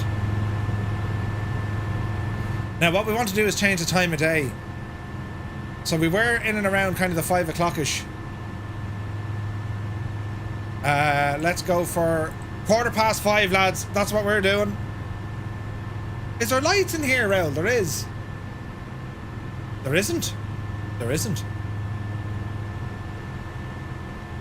We shouldn't be rated for nighttime flying in this. Well, the instruments give us lights, I suppose. That's enough. All the lights are on. Ooh, this is going to be pretty. So we have about 18 minutes to get to our destination. So let's see here now. I'm reckoning that sort of a view now, lads. Right?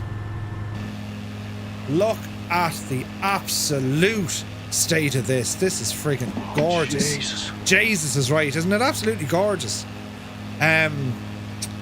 This needs its own sort of a soundtrack, doesn't it? I mean, bloody hell. What might work here?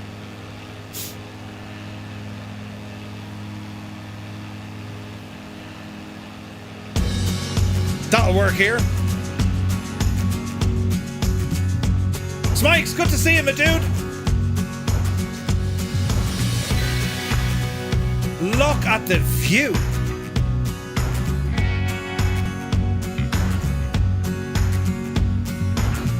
We're flying here with FSReborn's TL3000. A stunning airplane.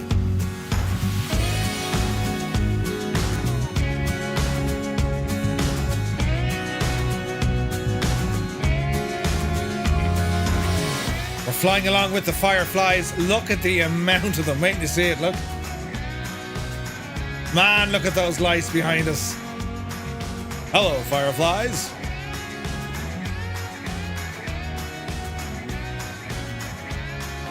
Dude, have you been drinking? I have, Ted. I've been drinking like a mad Egypt.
So lads, if you notice from the in-sim marketplace, they're running the top rated aircraft, right? So they've a sale on at the moment for the top rated aircraft of Microsoft Flight Sim 2020. There you can get a huge reduction on other FSReborn aircraft, which includes the Sting S4 and the FSR 500. So do be sure to grab those if you don't already have them. Look at the state of this. This is stunning. Isn't this only gorgeous?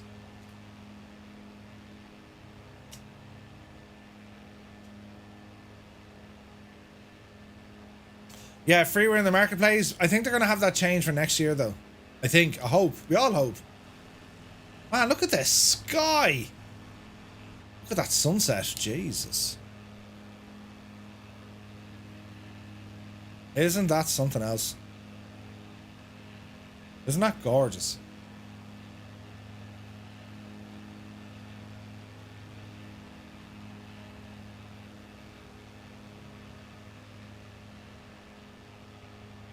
It's just gorgeous, isn't it? Stunning. Yeah, it's not possible at the moment, yeah. Right. How are we going? We're 13 minutes away. How's that for timing? We're wearing too bad considering how slow I am. Jump in. But yeah, we're going to be nice deal on the Blackbird PC6 and the C310. Nice. So on Friday night stream, lads, we're going to be checking out the Focke-Wulf 190, the updated ATR. What else are we doing?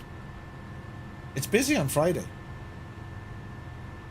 Oh, not Friday, sorry, Wednesday, did you hear me?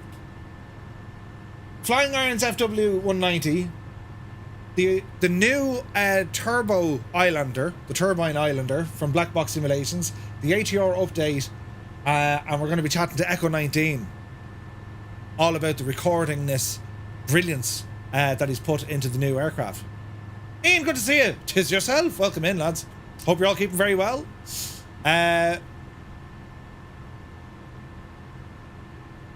Same ATR as always. I haven't tried it out. But we shall see how that all goes. And we're kind of, yeah, we're giving it full socks here at the minute. Everything is looking rather fine, isn't it?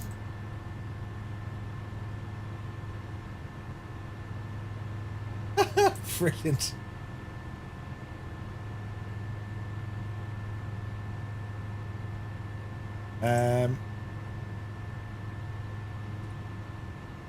Oh, look at that though. Isn't that pretty? Look at the state of that. Jesus, that's only gorgeous. Stunning, isn't it? Isn't that gorgeous? Tima says, has anyone tried Just Flight's 146 Professional? The coffee machine is working. Yeah, it's really good. Mr. Square Lee, good to see you, man. Welcome in. What's going to happen to Flow in 2024, Airman? I don't know. I really hope they can get that working. I'm lost without Flow. Every time, like, all the streaming I did over the weekend with the alpha, I kept pressing, like, the shortcut button that opens me Flow wheel. I was like, oh yeah, it doesn't work on this. Raging.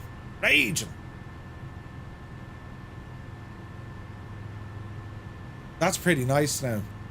The sky colors and all this. I'm like, just wait until 24 hits. Because it's going from, like, insanely good to, like, holy crap, that's insanely good. You know? You're doing the same? Energizer, right? Having to go back to the 2-bar thing was such a chore. It really was, Muse, wasn't it? And, like, yeah, like, I don't mind. What I'm going to do, by the way, like, my plan when the sim is released, I don't know, will I get early access to it again? Here's hoping, right? I'm going to absolutely annoy everyone.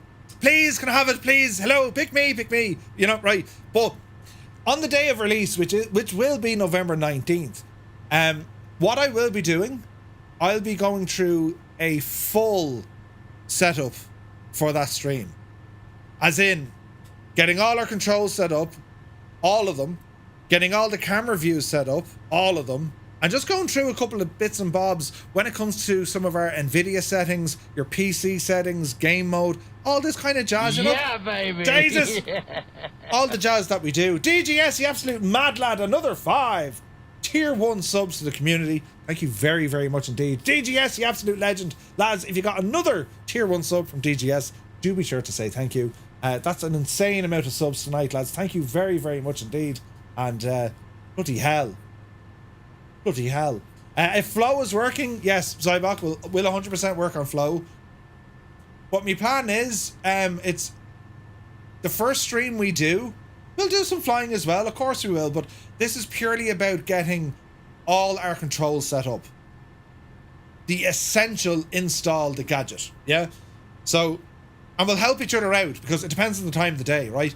So, we'll help each other out. Maybe folks will figure out other stuff. Maybe I'll figure out stuff that you don't know about. We don't know. So it's a matter of, listen, we're going to start this from start to finish. From, you know, it's basic install, how much rolling cache you want to have, you know, what settings should you put Windows in, your NVIDIA settings, is there anything to do there?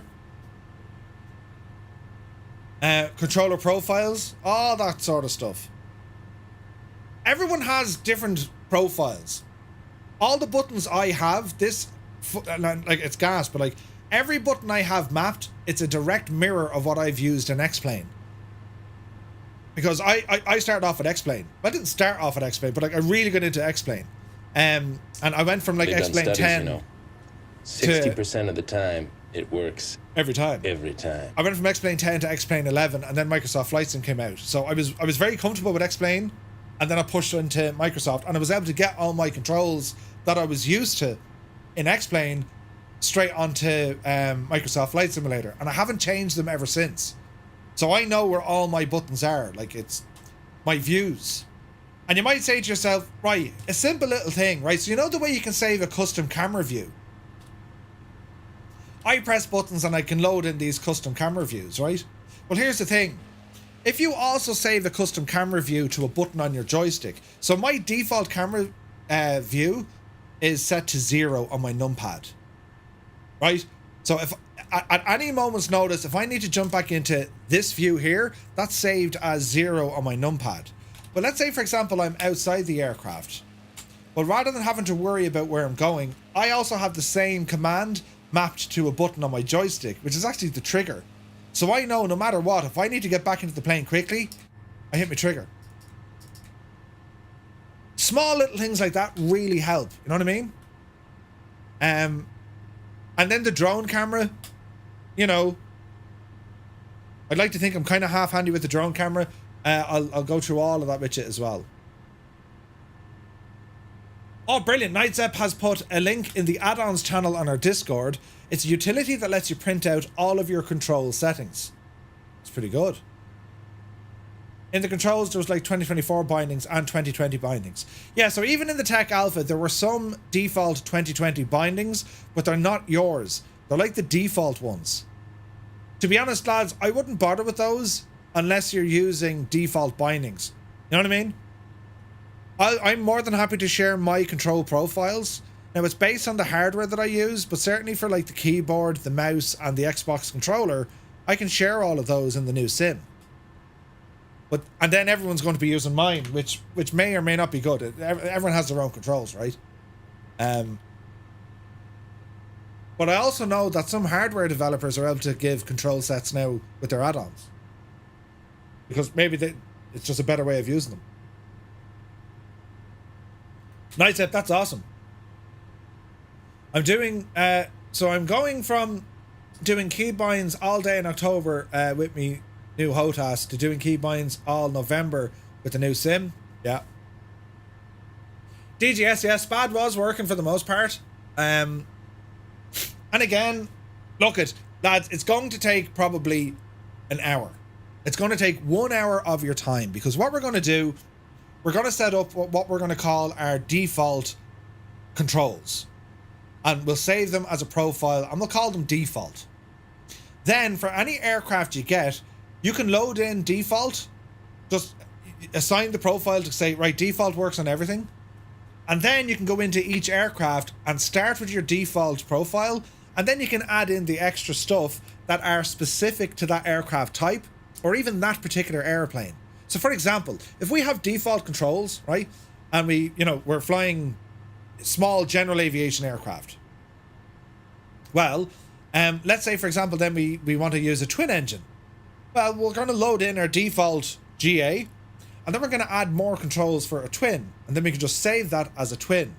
And the good news, we only need to do this once, or at least we hope. Simon20 says, I used my NVIDIA settings over the weekend, really made a difference. Nice. Yeah, it's going to be a nightmare setting up initially. It will be, but like everything else, it's going to be great. Am I the only one getting lag spikes? Where are you getting that, Super Tight? On the stream?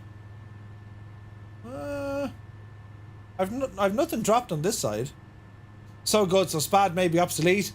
I don't know, will it be obsolete? Because SPAD is looking at... SPAD is able to detect inputs from multiple ways. Hello there. Oh, Doyle, welcome in. Thank you for the follow. SPAD is looking at like different inputs from multiple bits of hardware. You know what I mean? It does work. Yeah, 100% SPAD works. So on the release day for Microsoft Flight Sim, that is what we're going to do. Because we'll do it step by step, right? And it could be, I might move over to the new NVIDIA app before the new sim. Might move over to the new NVIDIA app. Oh, Gibbo, that's in the whatchamacallit. That was like the new NVIDIA control panel or something, wasn't it? Yeah, that looked interesting actually. Bank of Fog just dropped in. Oh, nice. By the way, I found the culprit for my sound in-game stutters latency. It was IQ software. The Blaze, yeah, that always messes. But yeah, that's what we'll do anyway on the release day. We'll just spend some time just getting the thing set up, right? And we'll do it step by step. It'll be a full, right lads, we're going onto this page. See these buttons? Right. This is what we want the aircraft to do when we put in this input. I'm going to use this. What are you going to use? And then we can do it from there. You know what I mean? Boeing 82, thank you for the follow. Welcome in. Hangar Studios is here. Good to see you, man.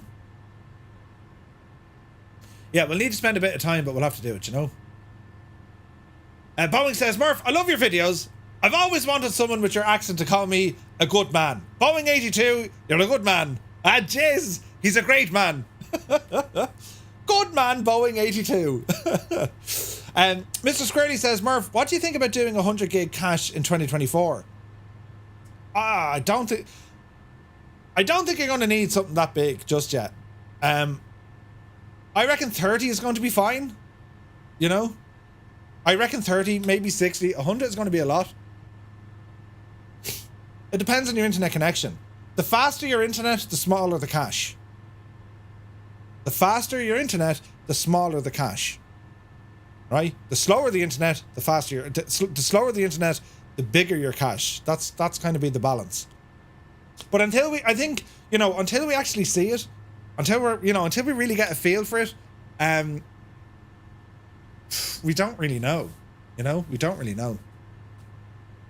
But now, before we land, what happened to the Hanging Gardens of Babylon, if they ever existed at all? Well, we don't actually know, right? Babylon, of course, kind of, it declined. The city was conquered by the Persian king Cyrus. Later, Alexander the Great entered Babylon in 331. And he returned 10 years later. I think that's where he died, wasn't it? Despite centuries of exploration and excavation, no conclusive evidence of the Hanging Garden has been found in Babylon. Isn't that mad? To this day, it's never happened. Now, as we said, Stephanie Daly's theory was that the Hanging Gardens were actually located, 60 miles away rather than in Babylon itself. And the idea being was the Euphrates has moved its position over all of these years, But fascinating stuff. The Hanging Gardens of Babylon. Absolutely fascinating stuff, lads. But, yeah. I'm super excited for when the new sim comes out. Look at all this. Look at this. Now, is there runway lights at this airport? There isn't. But sure, whoever needed runway lights. Lads, do you actually have an airport here? Is this another one of me Navigraph airports? Probably. Okay, let's see what happens. Autopilot off. Yeah, it's like a Ryanair destination, yeah, right? 250 gigs internet, so I'll be thinking 16 rolling cash. Yeah. Murphy, remember the hack you sent to do with your graphics? You can do that in the NVIDIA beta app. 1.75 or 2.5 times your resolution. Then choose that Microsoft Flight Sim and it looks even higher res. Oh, can you? What's that called again? That's the image scaling gibbo, I think, is it? I think that's image scaling that they do. That's only beautiful looking. There are options, of course, to do all of these things. But yeah, I'm really looking forward to seeing what we can do with the sim. DSR? Yeah, I need to try that. Like, we found all the little tidbits when it came to 2020 and how to enhance it, right? What I did off stream with the tech alpha, just to see what could happen. Simple things like, you know, using the NVIDIA control panel to, you know, increase the power output, to, you know, enhance anisotropic filtering, you know, all that jazz. And to be honest, it made bugger all use. There was nothing really there that it made changes with. But it absolutely will make a difference when the sim is released. It absolutely will. The NVIDIA filters don't work in it, or didn't work in it either. I wish someone would do some ghost towns on the planet like Piprat and Chernobyl. That's a great idea. That's a great idea. I'll add that to the list. Tom's Hardware just tested the alpha. It sucks up to 180 megabits of internet bandwidth while in flight. That's equivalent to 81 gigs of data per hour. Yeah, I wouldn't be jumping at that. And the reason being is it's not going to be accurate because in a lot of places photogrammetry wasn't active. So I'd say that wasn't striking it in. But here's the thing. Because you have local cache, Jesus, we can see nothing. Because there's local cache, it's not going to do that every single time. It'll only do that the first time. Like, you're not going to be downloading 81 gigs. Well, you will if you're constantly moving every couple of seconds. You're going somewhere brand new. Like, you're in the drone cam and you did what I did. Go into outer space and then just start hopping down into different areas. Why don't we have runway lights? This is going to be an absolute pain. Runway. Can anyone see the runway? Yeah, there it is.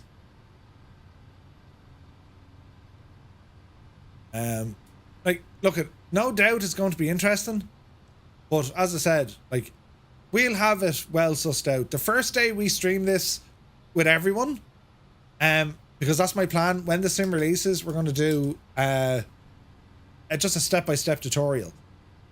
So just make sure, like, on November 19th, if you want a step-by-step tutorial of how do we do this, how do we access that, where's all my buttons, how do we set it all up, I'll be going through it. I'll base the stream on that, and there will be time for flying. And there'll also be options. We'll go. Oh, Jesus, I can't see the runway. Don't panic! Nothing to worry about here at all, lads. We'll be doing that step by step. So, like, if you want to be part of that, brilliant. Bet the stream starts while North America is still asleep. I wouldn't say so. I think they're planning to release it at like 1600 Zulu.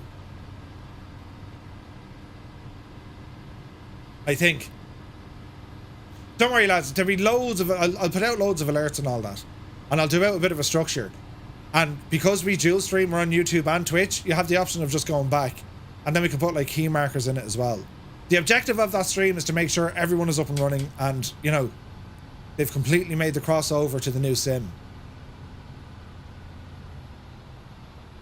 But I'm not going to be uninstalling Flight Sim 2020 because I want to be able to do some comparisons and all that. VR Flight Sim guy, Steve, put out a great video. He actually did 2 flights back to back. So he did a flight on 2020 and on the Tech Alpha. You know, 1 month, 4 days, 17 hours. There we go, lads. What specs was the alpha graphics? Was it the same as the main full game? No.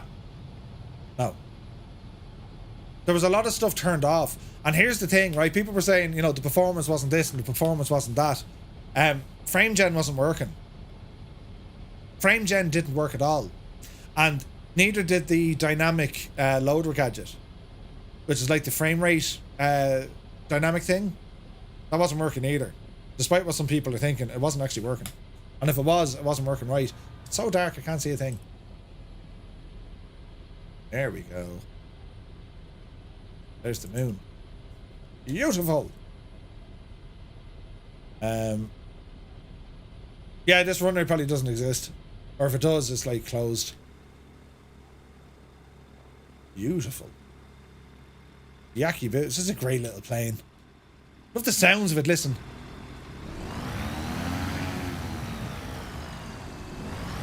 Up the yard. But thus concludes our flight, friends. I think we've got a heap of people down here as well. We'll ramble on down. Awesome flying with you guys once again. Absolutely incredible. This scenery tonight has been gorgeous. Jefferson has done incredible work with Babylon. FSReborn have done such a great job with this airplane. The TL3000, the Sirius TL3000, it's absolutely gorgeous. Wait now, are my flaps broken because I can't move them? Yeah, baby. Raoul, you devil, stop pressing buttons. Another 5 gifted tier 1 subs from FSReborn. Lads, if you just received a tier 1 sub by FSReborn, do be sure to say thank you. We're in savage trouble here. Turn off the engine for a minute.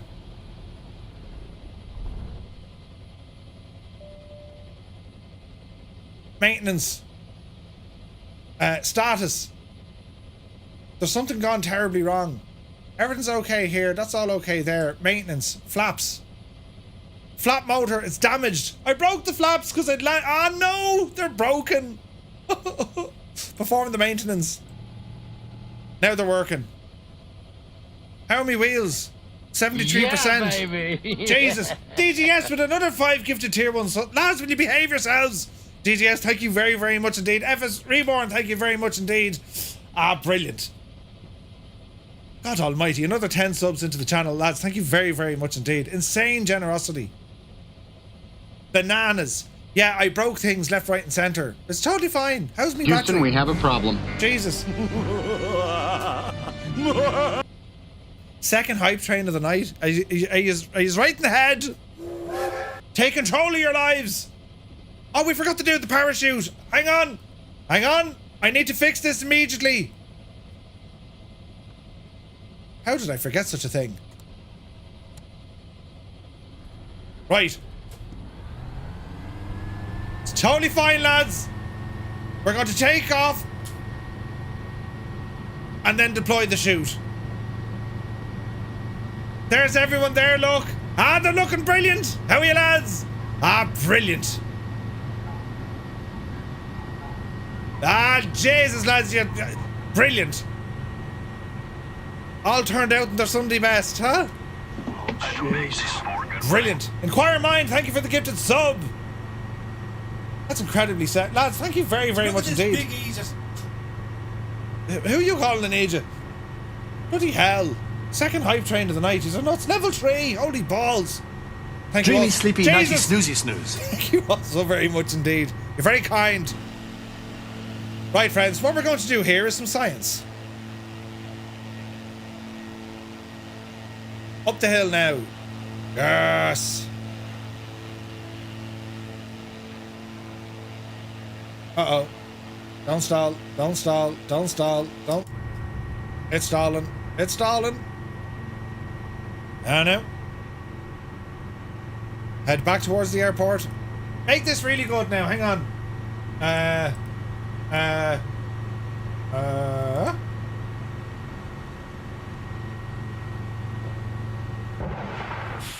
Dougal, have you been drinking? I have, Ted. I've been drinking like a mad Egypt. Pray the Lord this Egypt doesn't kill us all. Right. Parachute deployed. Get a load of this guy. Jesus. How many freaking alerts can you hit? Ooh, he said in a proud and happy voice. Oh, Jesus. Right. Very peaceful up here. Isn't that class looking? Yep. We're going the wrong way. Look at that. Look at the detail even. Like it shoots the parachute out of the side, look.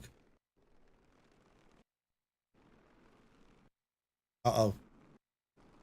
The sim is really freaking out now. Can I get a refund? There's no refunds. Captain, how soon can you land? I can't tell.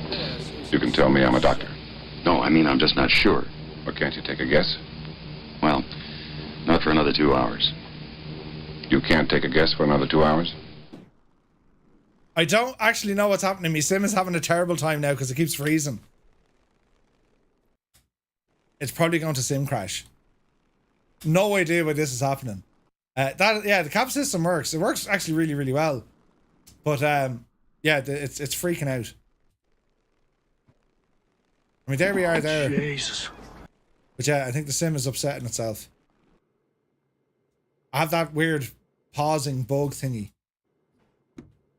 I broke it. What is actually happening? It's like it's freaking out. You're gaining altitude? Wait, what? We are too, look. The sim is gonna crash, I'd say. Overspeed. Overspeed? Something on the way. Something. Oh my. I don't know. I don't know what's wrong with this. Raul, did you ever see this before? Did we find a bug? Or is it on my machine? I reckon the sim is going to crash. Overspeed. Oh, Jesus. Yeah, we're climbing here. This is nuts. Never seen it. Trust feckin' Murphy to break it. Trust Murphy to break it. No, I shouldn't do this. But I have a feeling it's, wait now. Can I even fix this? Have we to be on the ground to fix this? Let's see here now.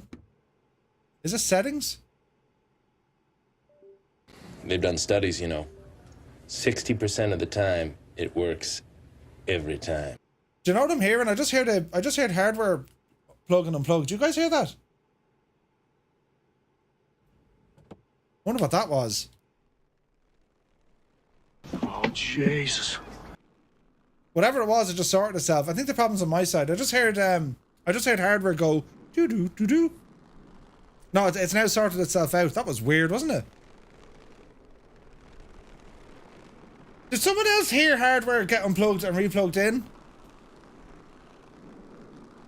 What the hell was it? I've so many things plugged in here. You definitely heard it, right? Okay. Balls. Now, if the volume is low, that means it was on my gaming PC. Wonder what it was. Would the event viewer show us, would it?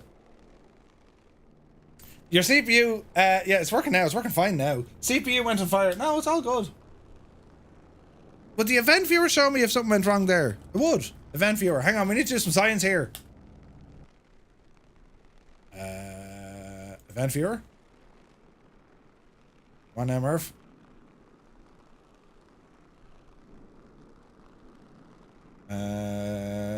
Windows logs? No. Application servers, subscriptions, custom views. Critical error warnings. Why aren't these loading? Come on, you devil. Why aren't these loading? Okay, an error. In the last hour, 23 kernel events. Oh, Jesus. Error settings on provider. Don't know what that is. Okay, don't worry about those because we don't understand them. 100 bonjour stuff. Huh. 45 device setups. What's this for now? Metadata staging failed. Don't know what that is. No warnings. Information. So, there's... Anyone know what this is? Device setup? Has anyone seen that before? Microsoft Device Setup Manager. Error. Anyone know what that is? Whatever that is, it's giving me some errors. Kernel is to do with power. Error setting traits on provider, blah, blah, blah. I don't even know what that is. Anyway, there's some homework to do. Murph is an error. I am the error. Yes. Murphy is the error of the error. Let's put this in here so I can actually read what it is. Error setting traits and provider. Definitely related to some sort of USB device. There's not enough information to pinpoint the exact device. Alright. So, it's something to do with USB devices. That makes sense, because we heard the boo-doop, boo-doop. Ask autopilot. 1,000 feet to go. Jesus. Wendy, I can fly! Error message, something broke, thanks Windows. Yeah, they're very... Oh, Jesus then, brilliant. So, and it's all the same address, so it's freaking out.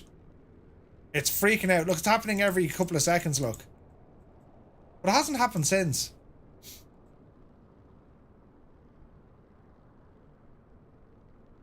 It was a Microsoft Flight Sim glitch. Thanks for 2024 coming. Free hardware glitch. Huzzah! That's what happens when you plug a device into a... Yeah, well, I didn't plug in anything. Or plug out anything. So something's having a bit of a moment.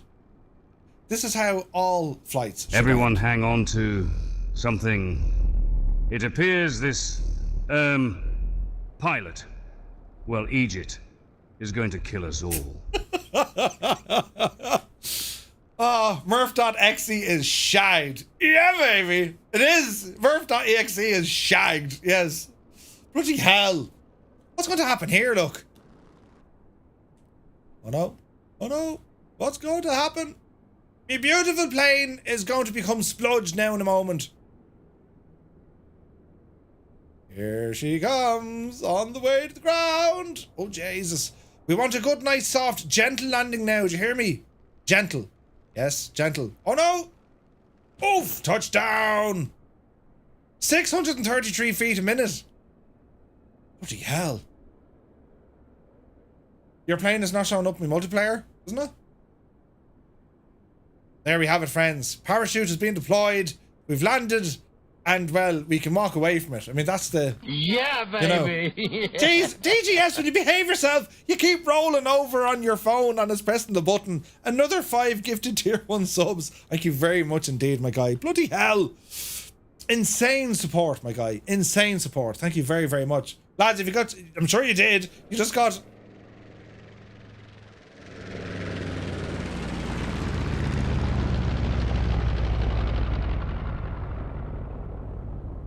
That sounded like a fucking wolf. Hello there. That was a fucking wolf.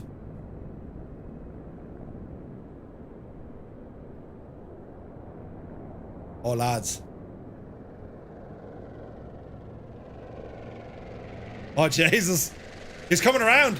He's coming around.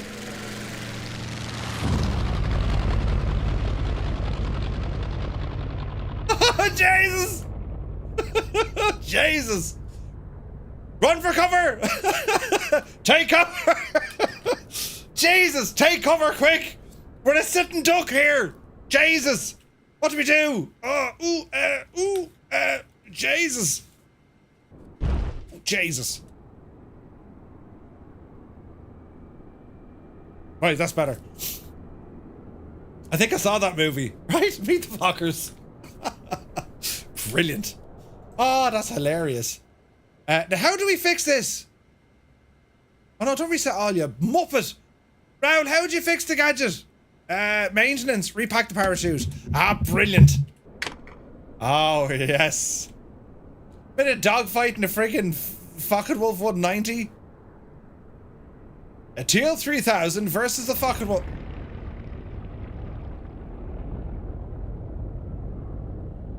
Daka, daka, daka, daka, daka. Who would win that in the scrap?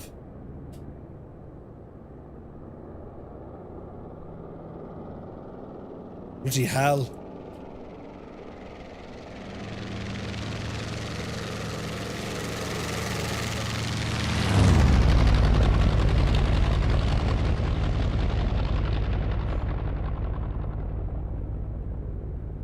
Well, on that bombshell, we shall say goodnight. Thank you all so very, very much indeed for tuning in tonight, lads. I really do appreciate it. I'm after breaking something just now. I need to figure out what unplugged, do some checking out with my stuff to see where the USB issues were. I want to give a massive thank you to Jeppesen for creating all the scenery. A massive shout out to Raoul for creating this wonderful aircraft, the TL3000. You can pick it up right now on the marketplace. For everyone for tuning in tonight, all the support, it was friggin' nuts, lads. Crazy support. And do be sure to catch us then on Wednesday. Kick off at 1900 Zulu time, where we bring you this week's Flight Sim news. We check out that thing, the Focke-Wulf, the ATR, and other bits and bobs as well. Echo 19 will be with us talking about the audio package created for the F-18. It is quite insane. You're really going to like that. And then at the end of the week, on Friday, we have a group flight in Alaska. Yes, friends, we're going to fly in Alaska, and we're going to be taking up the Messerschmitt Bf 108 from Innibills. So we'll see how we go. I'm not around tomorrow night, Frank. I'm raging. We need to catch up with Truck Sim. Don't worry, it's not going anywhere. It's just I haven't time for it tomorrow, I'm afraid. I'm not around tomorrow night, but we'll see how we go. Lads, thank you all so very, very much indeed. So much fun. Riff Raff, you're having the crack with that. Right. But yeah, that's the story. We'll catch us all on what day? Wednesday. Until then, have a great night. Thank you very much indeed. See you soon. Engines are now off. I've just killed the mixture. Right? Watch this. Mags are off. Feather boat props. My engines are now completely off, right? And I'll know they're completely off because I'm going to keep an eye on the props. They will just stop, right?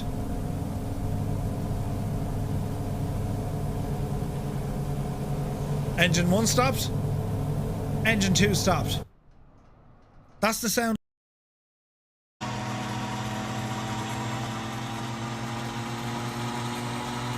Right? And let's give it a blast.